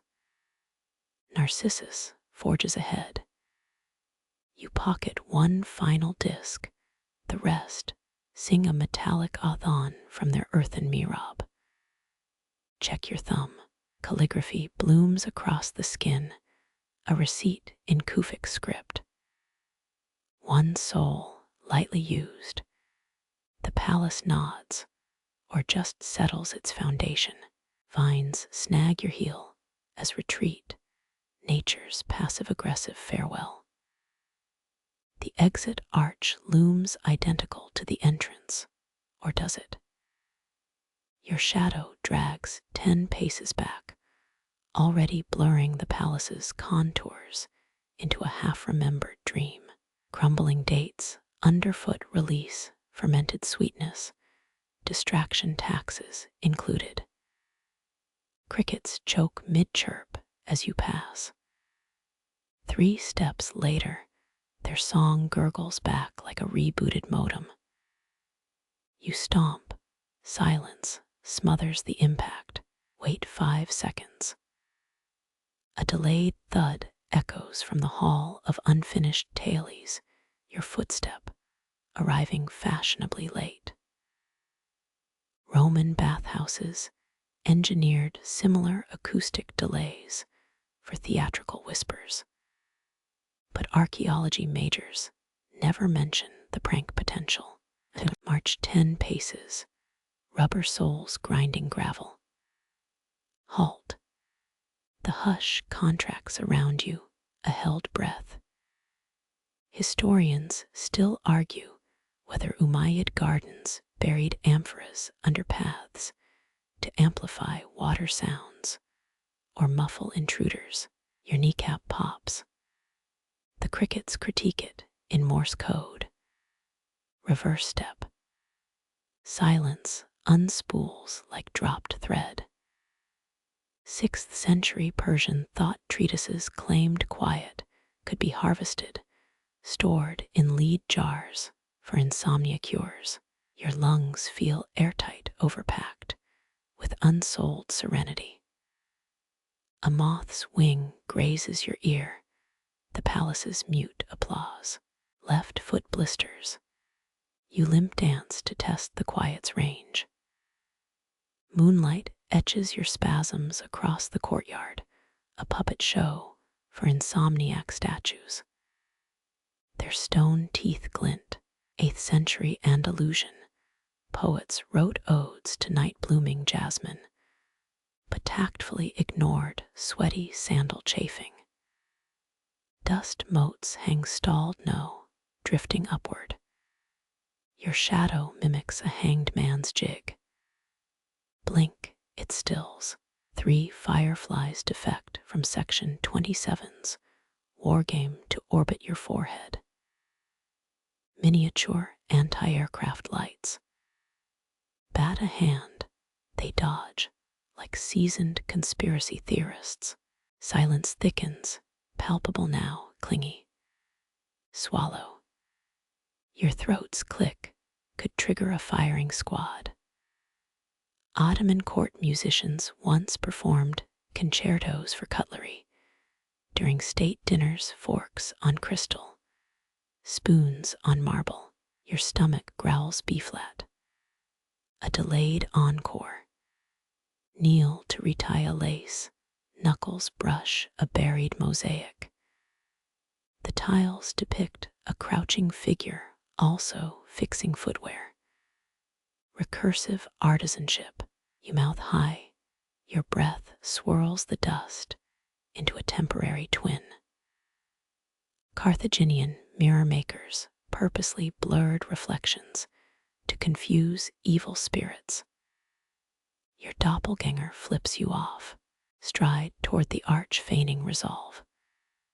Crickets cut sound again. 3 more steps, their resumed chirps now lag behind like buffer-hungry streaming. The gate's shadow lacks teeth or grows new ones. Palms grip the keystone, frostless despite the hour. 7th century Syrian doorways were blessed with lamb's blood and rosewater checks, notes separately. One hopes. Turn for a final look, palace geometry warps. Courtyards telescope inward, swallowing their own tails. Your shadow peels away to join the faceless chorus. Scholars still stockpile grants, arguing whether Madinat al-Zahra's floor plan encoded lunar cycles or poor contractor communication. A child's giggle erupts directionless. Your nape hares referendum on fight or flight. Ancient Levantan nannies clicked metal tongues to scare off silence demons. Click yours, no effect. The giggle splinters into glass shard echoes. Sidestep a suspicious puddle, it evades your heel. Liquid choreography. Lean closer, your reflection winks with Pharaoh Akhenaten's almond eyes. Blink, normal irises return, plus new crow's feet. Ptolemaic beauty manuals swore camel urine smoothed wrinkles. Apply at own risk. Moonlight bleeds silver at the edges, dawn's thumbnail peeking.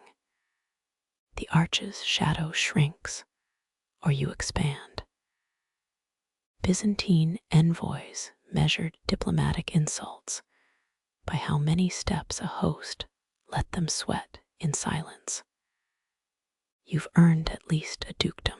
Inhale through nostrils, air tastes of pared fingernails and unkept promises. The exit shimmers, a mirage fed by desperation. Umayyad poets called this al-Ghurba, the loneliness of thresholds. Your left sock bunches, arguing otherwise. First bird call slices the quiet, a woodpecker with jazz training. The palace exhales, or maybe that's your lungs. Your shadow stretches to grab the archway misses by a deliberate inch. Turn back courtyards now moonlight as strangers. Step over the threshold. Gravel changes pitch, limestone to flint. The crickets, choir metastasizes behind you, fortissimo frogs, hijacking the composition. 9 Ants march single file up your abandoned footprint. They'll debate its meaning for generations. Dawn oils the horizon motorhead orange. Your shadow hesitates, then flicks off the palace like a lit cigarette. 15 steps toward the parking lot keys jingle anachronistically. A delayed sneeze detonates unanswered by echoes. Reach the rental car, door handle fever hot. Glimpse back, the palace feigns sleep, all innocence and eroded arches. Unpaved astronomers once mapped Venus's course from its rooftops. Your GPS yawns, recalculating. The exit arch looms ahead, or is it the entrance? Your shadow drags 10 steps back, already erasing the palace's true name from its silhouette. Crumbled plaster, dust, stings your eyes, architect's final prank. Remember those 12th century masons who mixed powdered marble with rose oil. Your sinuses don't. A breeze plucks at your collar, ghostly fingers checking for unpaid metaphor taxes. You pivot for one last look. Courtyards curve like a sentence trailing off, the mosaics you missed winking in peripheral vision. Umayyad builders engineered arches to withstand earthquakes by soaking foundations in vinegar and egg whites, medieval concrete. Your knees envy their resilience. 3 crows alight on the keystone, avian ushers awaiting tips. Their beaks snap at unseen flies, or maybe syllables of the palace's name. Levantan folklore claimed exit shadows held the souls of impatient architects, eternally revising blueprints. Yours now mimics a stop-motion corpse dragging itself through glue. Dramatic little bastard. Sunlight bleeds through the arch brighter here, crueler. You squint. Historians still argue whether the palace's eastward tilt honored Venus or just bad surveying. A pebble wedges in your sandal, cosmic commentary. Balance on one foot like a heron with commitment issues. The air thins, oxygen rationed past this point. Your shadow copies the pose, amateur hour at the Louvre. 7th century poets wrote drinking songs for departing guests, all verses lost to hiccups. Hum a commercial jingle instead. The crows caw in protest. Gravel shifts underfoot, each crunch a guilty plea. 9 beetle shells glint near your toe, heirloom armor abandoned mid-retreat. Byzantine diplomats pocketed similar trinkets to prove they'd really visited the desert. Your pockets bulge with stolen quiet, 1 step closer. The arch's shadow stretches, a tongue licking the horizon. Your nape prickles. Moorish geomancers once buried lion teeth under thresholds to ward off half-hearted exits. Too late for dental interventions. A scent snags you, cardamom and oxidized copper. Turn. Nothing but wind bullying a dead rosebush. Fatima of Cordoba's recipe for invisibility ink required 60 rose thorns and a willing idiot. Your notebook stays blank. Laughter trickles from nowhere, a sound so old it creaks. Ottoman stable hands glued horsehair to doorway to capture eavesdropping gin. Your sleeves feel heavier. Swat dust spirals into a mini ziggurat. The palace coughs. Your shadow hesitates, then salutes with fingers splayed like a crumbling arabesque. Too late, the archway exhales a name you'll mispronounce for years. Your shadow lingers 10 steps behind, already forgetting the palace's true name. Above, stars press down like thumbs on wax tablets, their ancient labels etched too deep to fade. 9th century Arab astronomers catalogued 87 constellations, lost to modern charts.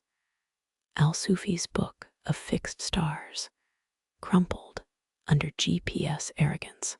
You mouth al-Nar, al-Ghul, Zuban el-Janubi, syllables like cobblestones weighing your tongue. Each vowel costs 3 breaths. Dawn yawns in the east, celestial vandal bleaching ink from the sky. One stubborn star lingers, al-Mustali, the contentious. Historians still argue whether its name honored a 7th century vizier's tantrum or his barber's bad day. Your shadow yawns, indifferent to academia's squabbles. A bat's wing skims your ear, leathern metronome keeping time. Medieval spice traders believed night held 99 names, the 100th unpronounceable, except by moths. Your teeth test Laylat, al letter 1E25 a macron JJH night of the thirsting camels. The bat chitters, either correction or indigestion. 3 stars flicker in unison. Mintaka's belt buckle come undone. Bedouin poets swore these 3 drank from the Milky Way each dawn, then vomited daylight. Your stomach sympathizes. That 3rd pomegranate stolen from the moonlit garden demands vengeance. Cool marble kisses your soles, the courtyard tiles recycling daytime warmth. Byzantine maps labeled this region Scorpio's sandbox, complete with doodles of giant claws. You sidestep a pebble that definitely moved. Northwest, a smudge of light labeled al-Danab al-Assad, the lion's tail. 13th century sailors called it the cat's ass when admirals weren't listening. Your suppressed snort startles a gecko. It flicks its tail 63 times faster than dignity. The air smells of parchment, stew, burned algebra, and pride. Moorish scholars once tried to rename stars after dessert wines, until the caliph tasted their fermented math. Your tongue remembers confiscated birthday cake, 74 candles worth of regret. A shooting star drags its guts across the sky cosmic snail trail. Fatimid mercenaries auctioned comet sightings to the highest bidder, then spent the silver on bad poetry. You count to 11, no bids tonight. The constellations kneel now, edges blurring like dye in water. Al-Jabr, the giant, becomes a smudged thumbprint. Al-Yad al-Jawz's outstretched arm melts into dawn's eyelid. Your shadow stretches, carbon copy, yearning for graphite. Wind rifles through your hair, uninvited librarian checking for overdue starlight. You found 72 overdue scrolls once, hidden under Herodotus' mattress. No amnesty for celestial finds. The eastern horizon licks its chops. Venus winks, first traitor to abandon the night. 10 more stars scrub their names from the ledger. Al-Harith al-Awa al-Gumesa, erased like chalkboard prophets. Your knees crack a protest, stone stairs versus sleep deprivation. Timurid architects added these steps to test guests' resolve through astronomical attrition. You whisper crick-a-crack, crushev, nonsense incantations. The top step offers no answers. One final constellation throbs, al-Zahra, the little she-goat. Ottoman sailors blamed her for souring milk during lunar eclipses. Your teeth ache with lactose phantom pain. A rooster crows, ambassador of annihilation. The stars don't flee. They simply loosen their ties and clock out. LMI letter 1E63M yawns. Ala letter 1E63 letter 1E25A macron B adjusts its name tag al-Difty. Al-Thani forgets its keys. Your shadow merges with the archway, no longer yours, just another tenant. Dawn plucks the last syllables from your lips. Al letter 1E60A macron al, gone. The sky blues itself into ignorance. The courtyard exhales damp stone, its breath thick with dew and defeated stars. Your heel grinds a pomegranate seed into the tiles, leftover ammunition from yesterday's theft. A column lies ahead, its ribs cracked open like a pharaoh's favorite scroll. Ivy gloves the wreckage leaves, shivering though no wind stirs. Historians still argue whether 7th century Umayyad architects chose lime mortar for stability, or because it amused them to smell like pickles. Unil ni meeting stone warmer than it should be at dawn. Thorns spear your sleeve before you touch them. Stay, rasps the vine voice like papyrus, dragged over gravel. Stay and unbuild. Its leaves part, revealing etchings in the column's flesh. Not Arabic, not Greek, something older. Your finger hovers. 9th century geographer al-Muqaddasi wrote of vines that grew where treaties were signed, their roots memorizing the ink. The carvings squirm, letters rearranging into a map of your childhood home. Coincidence? Probably. Quirky. The Abbasid caliph's gardener once claimed ivy could brew ink from moonlight and spite.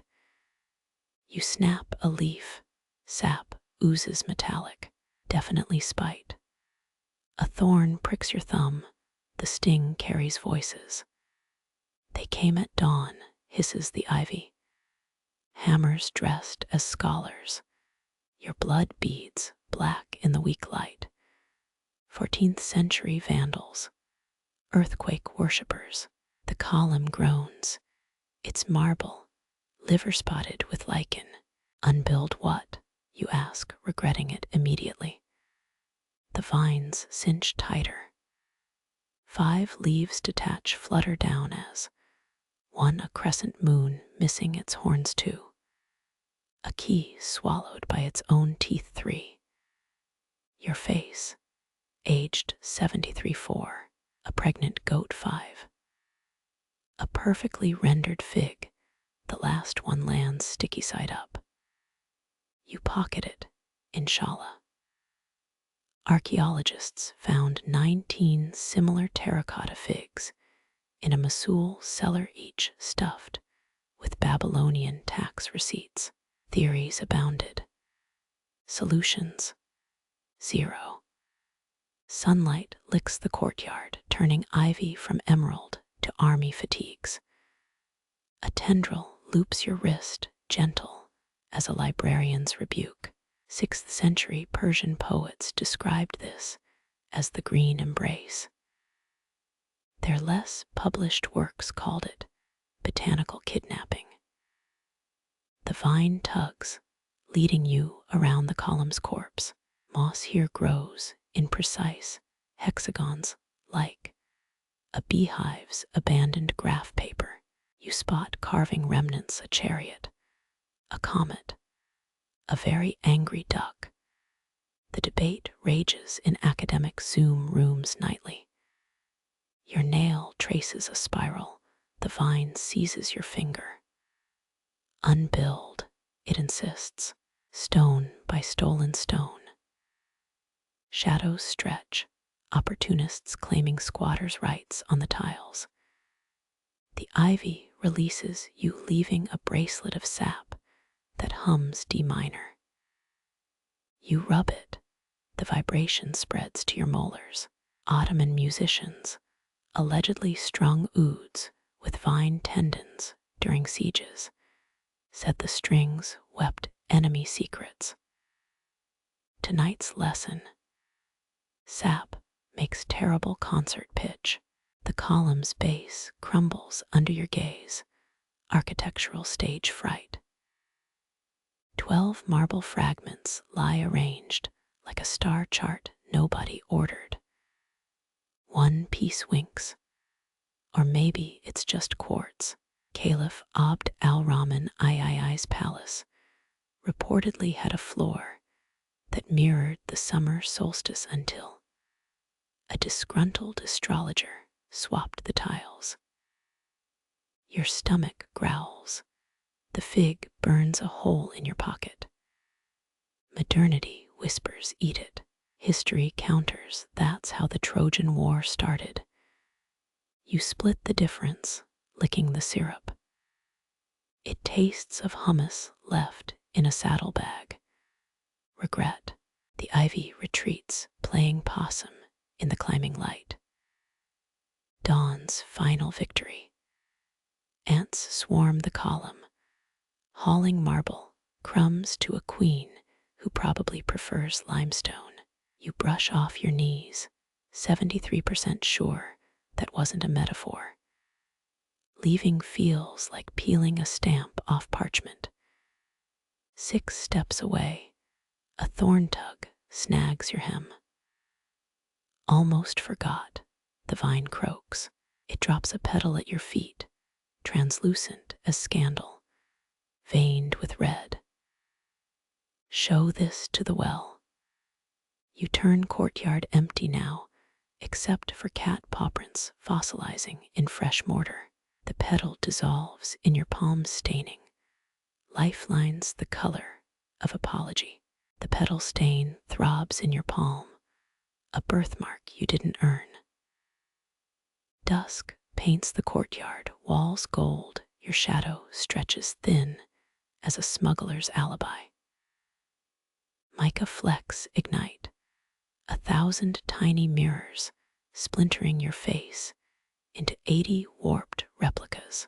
They bow, you bow lower, an absurd dance of courtesy, no etiquette manual covers. One reflection smirks. 8th century Umayyad builders kneaded mica into plaster to mimic Alexandrian glitter stucco. Or so claims every academic with a grant. Your 80 selves nod, 49 approve, 31 begrudgingly. The petal's stain seeps into your wrist, now 81 throbbing pulses. A replica steps forward, older, wearier, wearing your face like ill-fitted armor. They argued about the mirrors, you know.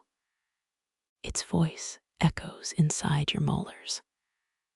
Historians still bicker whether the mica was decorative or designed to blind rival spies during sunset audiences. You squint, 79 reflections mimic the gesture. One sticks out its tongue.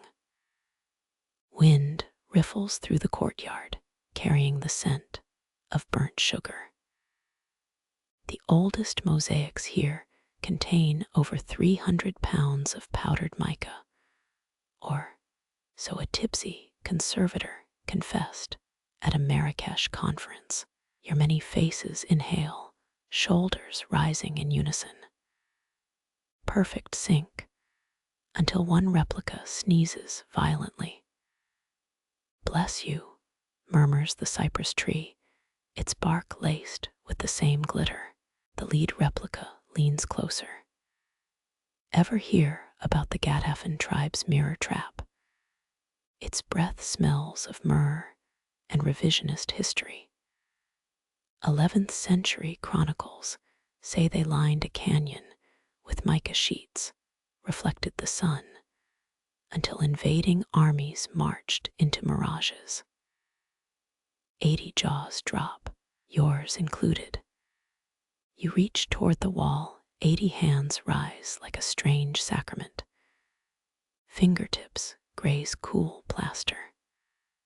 The mica bites, drawing a bead of blood shared across all reflections. 13th century glassmakers paid extra for palace-grade mica dust, believed to cure glassblowers. Lung. Spoiler. It didn't. The replicas shudder, their edges bleeding into each other. Someone's chewing gum in the back row. "Rude. Focus," hisses the oldest you. The petal stain flares, now shaped like Al-Idrisi's lost compass rose. 79 heads tilt. One yawns. A reflection detaches, its skin mottled with tarnished silver. "They found a mica map in Cordoba's sewers," it says, picking its teeth. "Charting underground rivers that don't exist." Consensus, practical joke, by a bored vizier. You smile, the expression ripples through yourselves like Morse code. Dusk deepens, the mica dims to a cat's eye glow. Your legion fades, 79 vanishing with theatrical sighs. The smirking one lingers. "By the way," it says, dissolving, "that petal, from a tree caliph al-Hakam II, uprooted for blocking his star charts." Petty, sure, relatable, absolutely. Alone now, mostly, you study the wall. One mica shard winks, lodged where mortar should be. Pry it loose, it bleeds opal-colored sap. 10th century perfumers added mica to eternity oils. Effectiveness disputed, but hey, shiny. The fragment warms in your grip, a smuggled sundial from the well's direction, a sound like coins falling down a lute. The petal stain tugs westward. You pocket the mica, 81st weight added to your cargo. Shadows congeal on the tiles, forming a path even your most stubborn replica wouldn't question. Step, pause. Step. The palace hums, low and approving, as if you've passed some silent test. Ahead, thorned vines part like courtiers, avoiding eye contact. Your shadow stretches whole again, but the mica whispers in your pocket, a chorus of 81 opinions you'll never unhear. The fresco's ochre, handprints glow faintly, each palm smaller than the last. Yours hovers above the smallest impression, child-sized, fingers splayed like a starfish. 9th century plaster recipes mixed gypsum and egg whites for durability, a fact you recall while resisting the urge to lick the wall.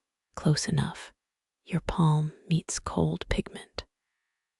A shiver climbs your arm, ivy claiming new territory. 7 ghosts sigh in unison. The largest handprint bears faint henna swirls, some long ago wedding. Historians still argue whether these prints were blessings, artisans' signatures, or desperate grips during earthquake prayers. Your pinky twitches, matching a smudge where someone's ring slipped. Wind funnels through the corridor. It carries the musk of linseed oil and impatience. Restoration teams found charcoal scribbles under these frescoes, crude camels, and a love poem to someone named Zubaydah. Your eyes paralyze gazelles, preserved under 3 layers of primer. Professionalism dies hard. You fight the urge to graffiti, a rebuttal. The walls exhale. Glass vitrines materialize beside you, a curator's fever dream. Forensic reconstruction suggests handprint 3 belonged to a left-handed scribe with a healed tendon injury. Handprint 6 shows traces of mulberry ink, likely a librarian. The smallest fingerprint, whorls swirl counterclockwise. A quirk shared by only 7% of Abbasidera skeletons in nearby digs. Shadows thicken. Your palm tingles, burning cold now. In 2013, a tourist accidentally pressed their greasy mitt here. The subsequent conservator rant went viral in niche archaeology forums. You make a mental note to send anonymous hand sanitizer. The child's ghost appears, or maybe your mic-addled vision finally snaps. Translucent, barefoot, holding a ceramic jug. No, not a ghost. A stain in the air. 13 generations of pigeons have roosted above this fresco, their droppings now part of the patina. You sidestep a suspicious white splatter. Laughter echoes, high-pitched, smothered. The fresco darkens where your palm still sticks. 13th century texts mention wall-bound jinn, trapped souls offering architectural feedback. Shoo, you mutter. A crack propagates, microscopic, beneath handprint 4. The jug-carrying stain evaporates. One truth persists. Palaces are layered lies. Up close, the fresco reveals 8 colors: hematite red, malachite green, lapis crushed finer than a vizier's pride. Zoom out, just another sun-bleached wall. Your shadow mocks the handprints, its edges dissolving into the same golden dust that clogged Umayyad lungs. The chill reaches your shoulder blade. Backing away feels like tearing Velcro from history. The smallest handprint smudges, now bearing your crescent moon cuticle. Oops, you lie to nobody. Dawn bleeds through a high window, 6th century glass, warped into liquid shapes. From the corridor scraping. A cat drags its tail across tiles, pausing to judge your vandalism. Its collar gleams Roman, Byzantine, PetSmart clearance rack. Unclear. The fresco's eyes follow you, and honestly, same energy as your 8th grade yearbook foe. You retreat, heels squeaking on grit. The handprints pulse once, a farewell or rebuke.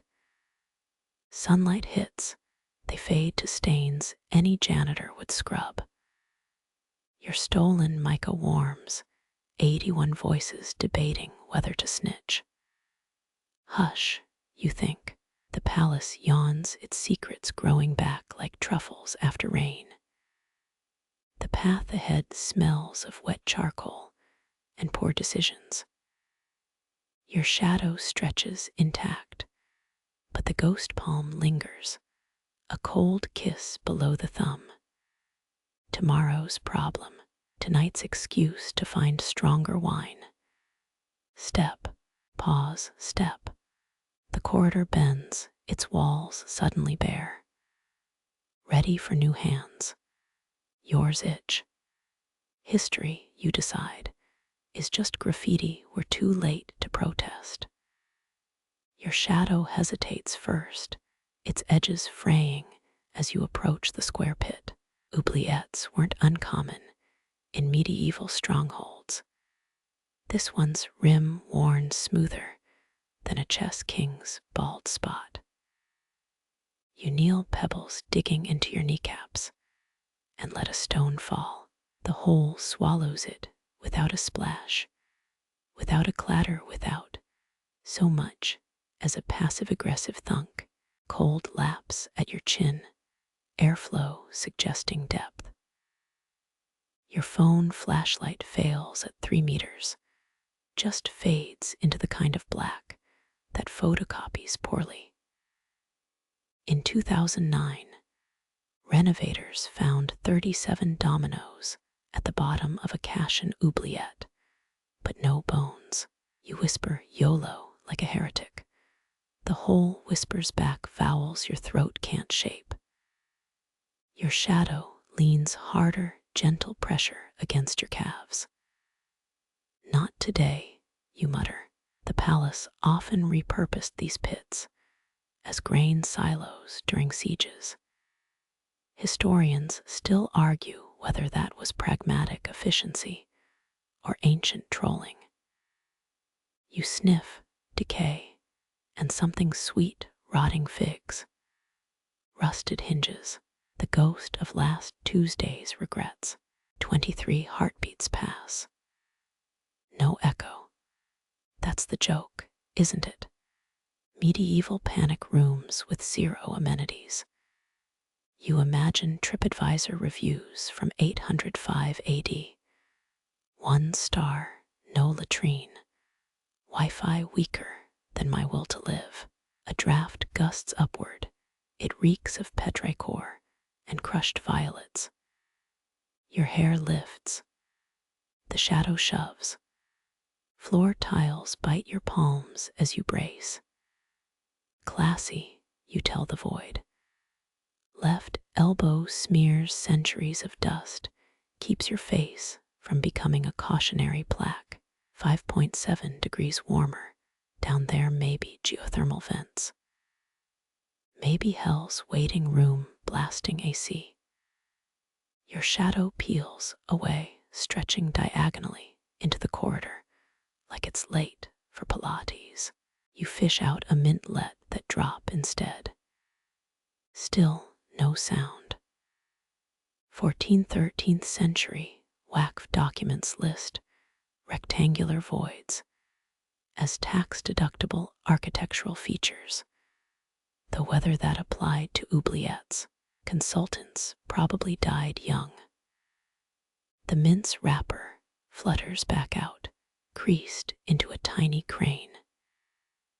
You pocket it, evidence of the palace's dark sense of humor. Someone carved tally, marks near the rim, 84 vertical lines, crossed by 9 diagonals. Prisoner's calendar. Board mason's tic-tac-toe. A beetle scuttles over the numbers, turns left at VII. Your pinky aches to trace the grooves. Last week's henna stain already flaking off. Wise choice. Moonlight bleeds through a high slit, silvering the pit's first meter. Limestone glistens, pocked by iron hooks that held what? Rope ladders. Hanging meat. The most depressing chandelier in history. Your neck prickles. Count backward from 99. Stop at 73, when the walls seem to inhale. Wind rises, your jacket flaps like a poorly secured sail. The oubliette exhales warmth, tinged with myrrh or funeral incense. That Cashin domino crew found half a lute too, intact strings tuned to a scale no one recognizes. You hum 3 notes, the pit hums a 4th. Physics, coincidence, echo chamber of doom. Unclear. Your shadow returns, thinner, now more opinionated. presses between your shoulder blades. I'm good, you lie. Palaces love their asymmetrical threats. Step back, the tiles feel tacky.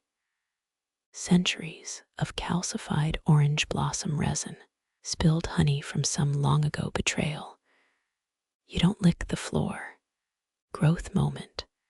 Down the corridor a scrape.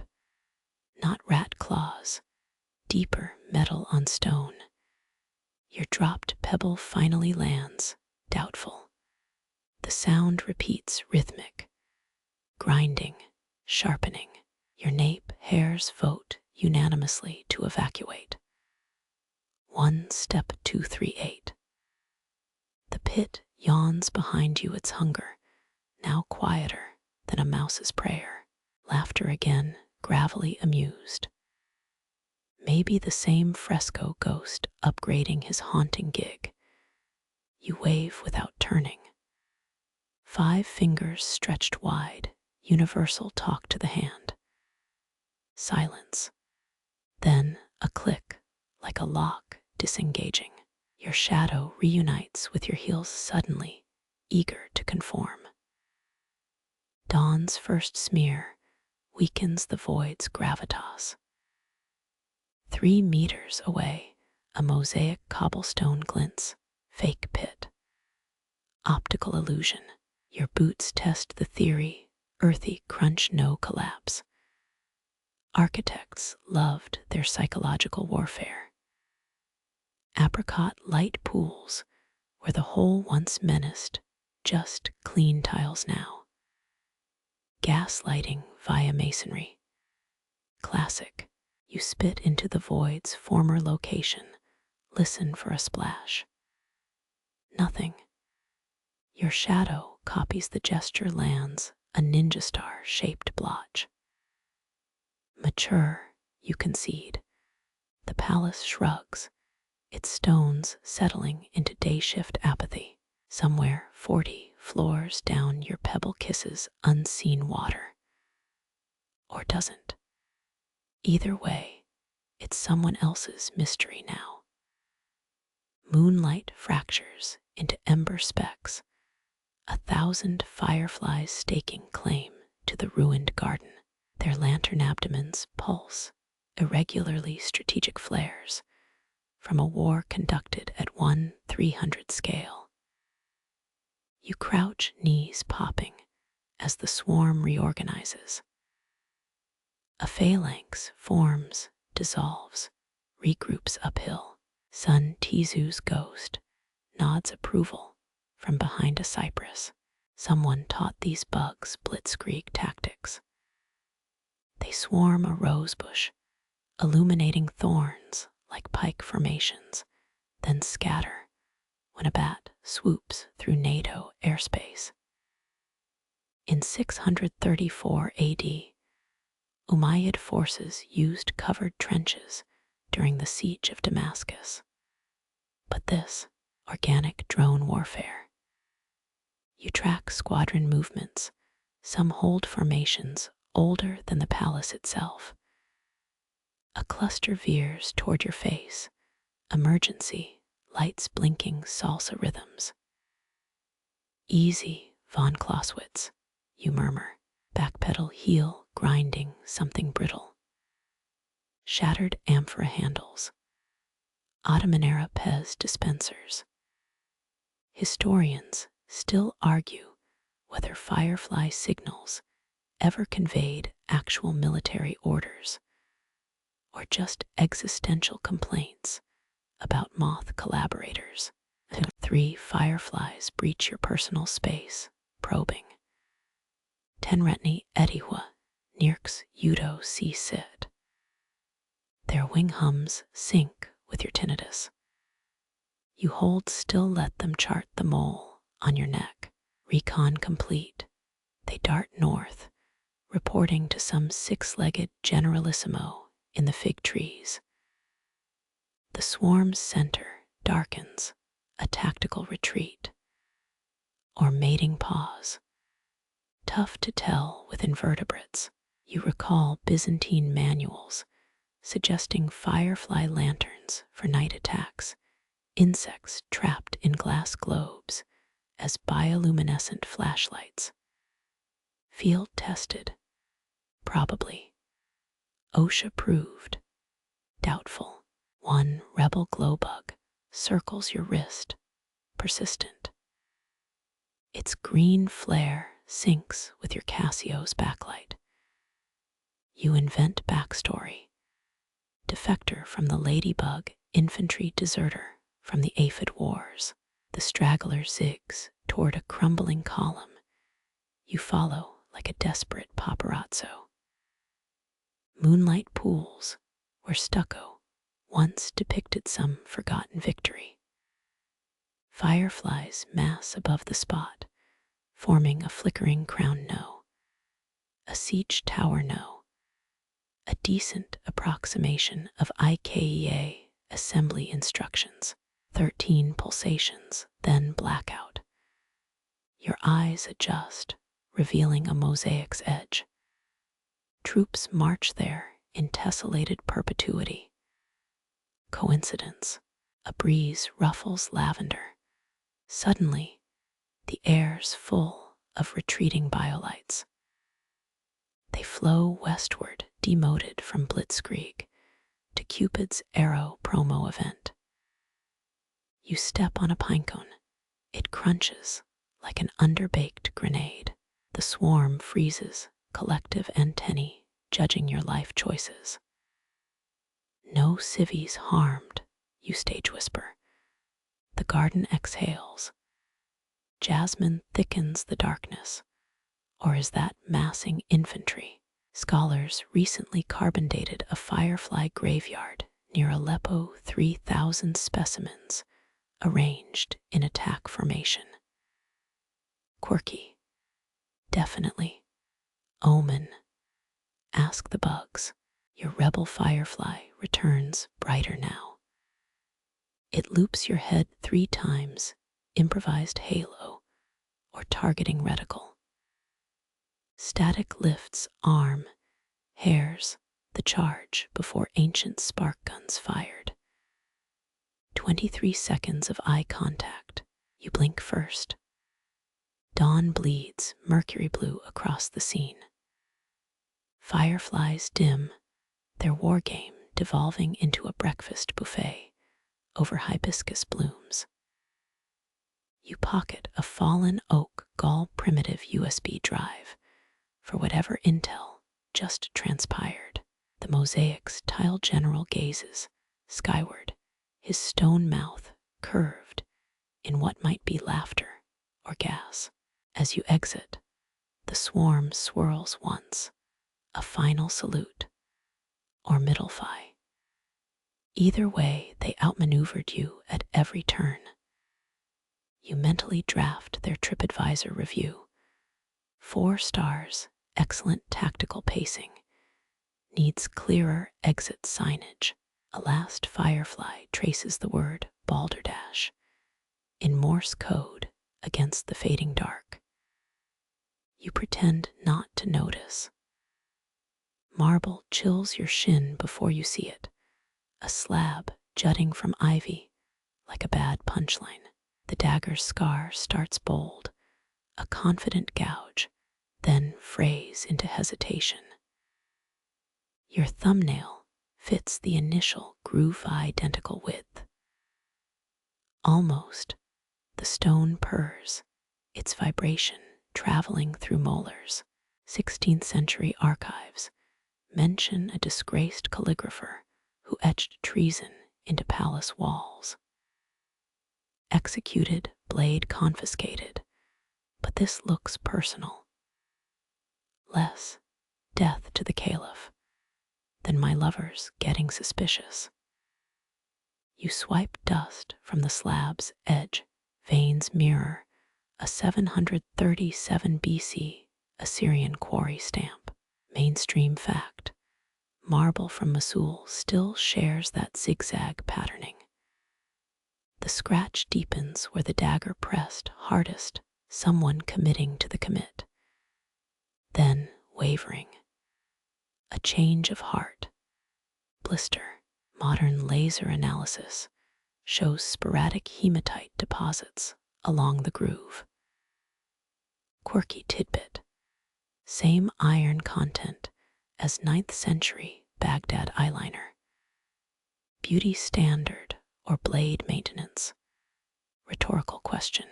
You trace the mark's shallower end. It tickles like cat whiskers. Historians still argue whether these hesitation marks served as apprenticeship tests or drunken vizier poetry. Your finger snags on a microscopic ridge, tethers, holding a truth you'll never unpick. The stones hum crests, mocking your detective cosplay. Twilight repaints the scar from accusation to caress. 3 fireflies orbit the slab, spotlighting your face for the marble's silent critique. Their light dies as you exhale stagehands, dimming the set. The scratch winks one last, almost, before dissolving into shadow. Your boot scuffs, something clinking under dust, not another coin. Kneel to unearth a palm-sized disc, all tarnish and defiance. Its bronze face bears constellations worn into braille. Abbasid astronomers perfected these astrolabes, portable cosmos mappers for desert navigation and dawn prayers. Mainstream fact. 9th century Baghdad workshops produced hundreds each, calibrated to its owner's latitude. This one's arrow doesn't aim skyward, it strains downward like a compass needle drowning. 33 degrees off true north gear's petrified midspin. Digging musk lingers under its rust, centuries of sweaty palmed. What if? You recall a fringe theory. Certain astrolabes were reverse-engineered treasure maps for paranoid caliphs. A chip reveals mica under bronze, same mineral veining the courtyard walls. Historians still argue whether these devices guided souls to Mecca or to buried revolt funds. Your thumbnail prods a gear. It flakes like week-old baklava.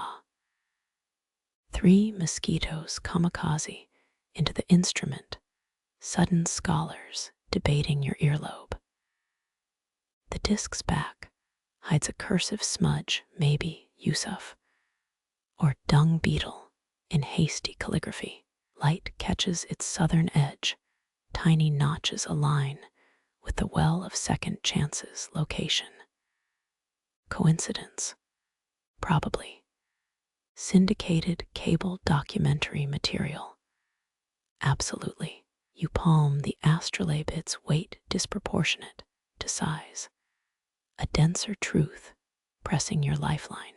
Worms writhe in the disturbed soil, their pink bodies spelling koans in cursive. You memorize the angle 33 degrees toward that leering cypress before stuffing the evidence into your satchel. Pocket lint clings to the astrolabe newest resident of your personal museum of half-answers. Distant hooting punctures the moment. Owl or night guard testing his cupping therapy skills. Doesn't matter. Your jeans now sport 7 centuries of oxidization. The palace breathes louder here, or maybe that's your pulse sinking to the ratcheted gears. Final argument. The arch's silhouette mirrors the one you entered. Same honeycomb stonework, same moth-eaten grandeur. Yet the keystone bears no inscription now, or does it? You squint. Faint gouges suggest words chiseled out, each letter exiled by some long-dead censor. Mainstream fact. Umayyad architects often etched protective verses in entryways, Quranic lines, to repel jinn and tax collectors. Your shadow drags its heels, 10 paces back and getting lazier. Flip around. It freezes mid-slouch, caught skipping palace protocol. The exit yawns. 1 step forward, your souls remember beggar's velvet brushing the gatehouse floor.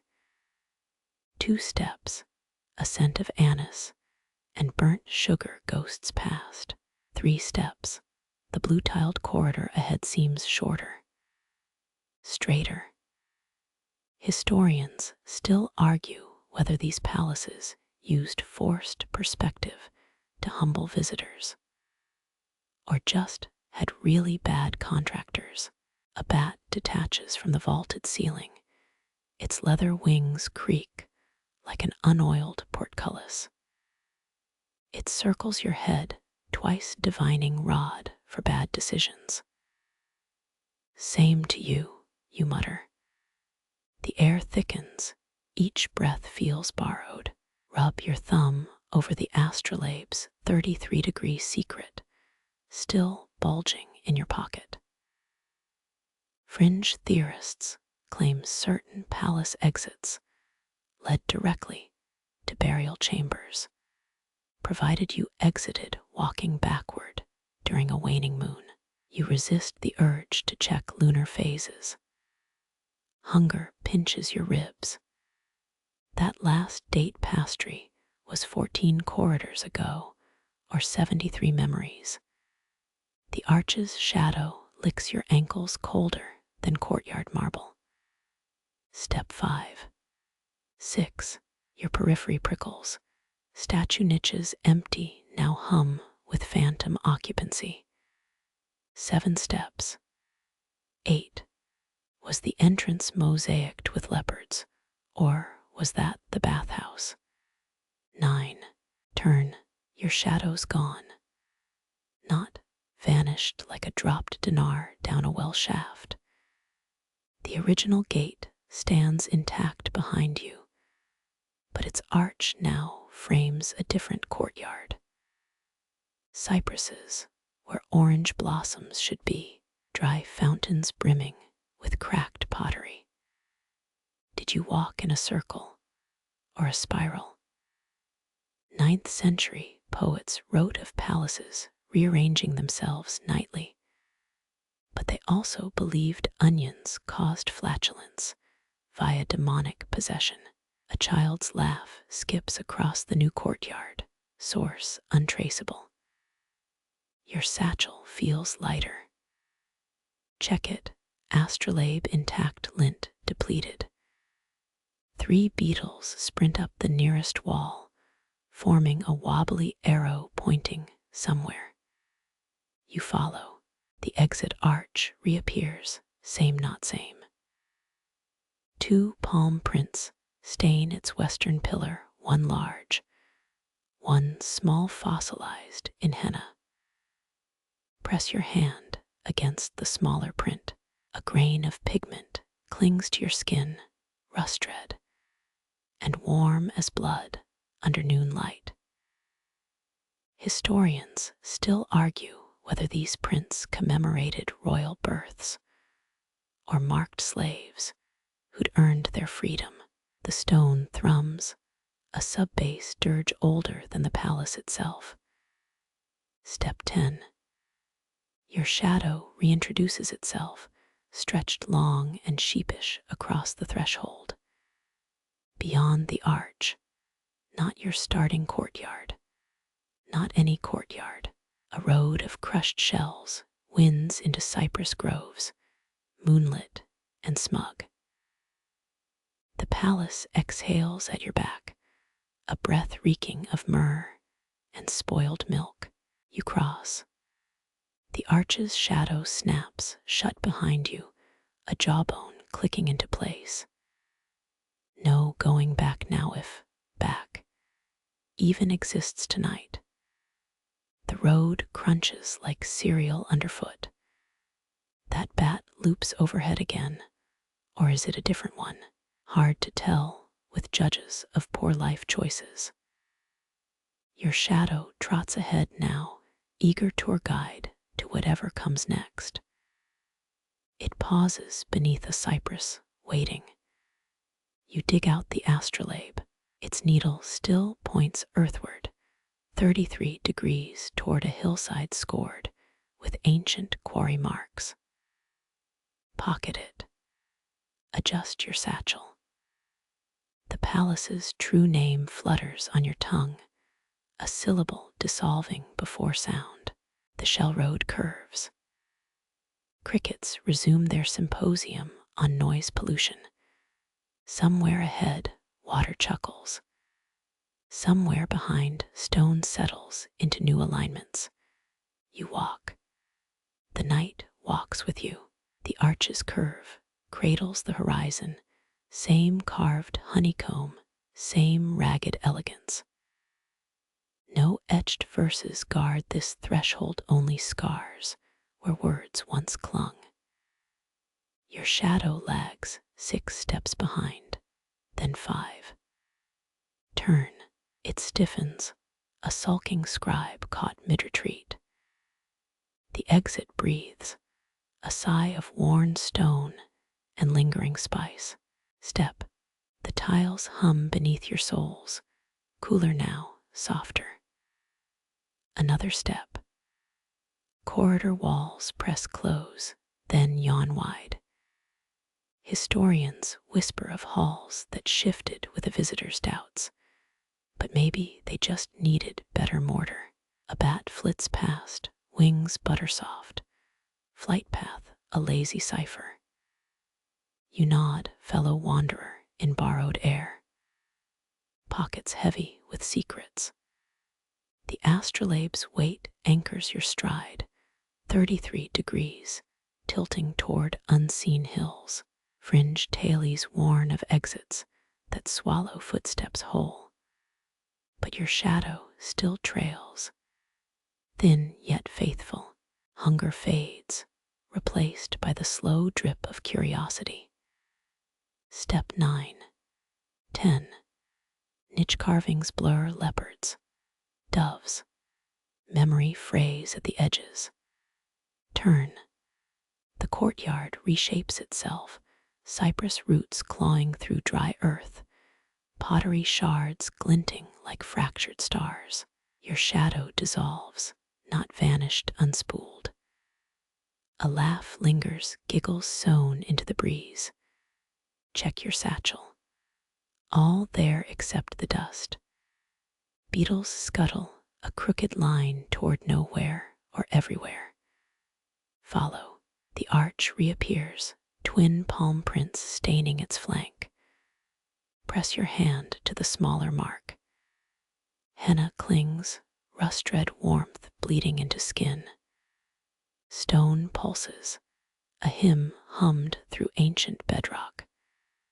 Step, cross, beyond, a path of crushed shells curves into cypress shadows, dusted in moon wane and quiet. The palace murmurs behind you, a breath of dust and forgotten incense. No turning back if back ever truly was. Your shadow stretches ahead, guide through the hush. Pause. Cypress boughs dip a benediction. The astrolabe's needle trembles earthbound, steadfast. Pocket it. The road bends, shells whispering tailies of tides long retreated. Crickets resume their vespers. Water giggles in the dark, somewhere near, somewhere far. Stone shifts, settling into tomorrow's maze. You walk. The night hums, a lullaby centuries deep. Breathe in out road bends. Eyes heavy now. Let them close. Let the dust settle. Let the silence hold you. A wish cradled in cupped palms. Rest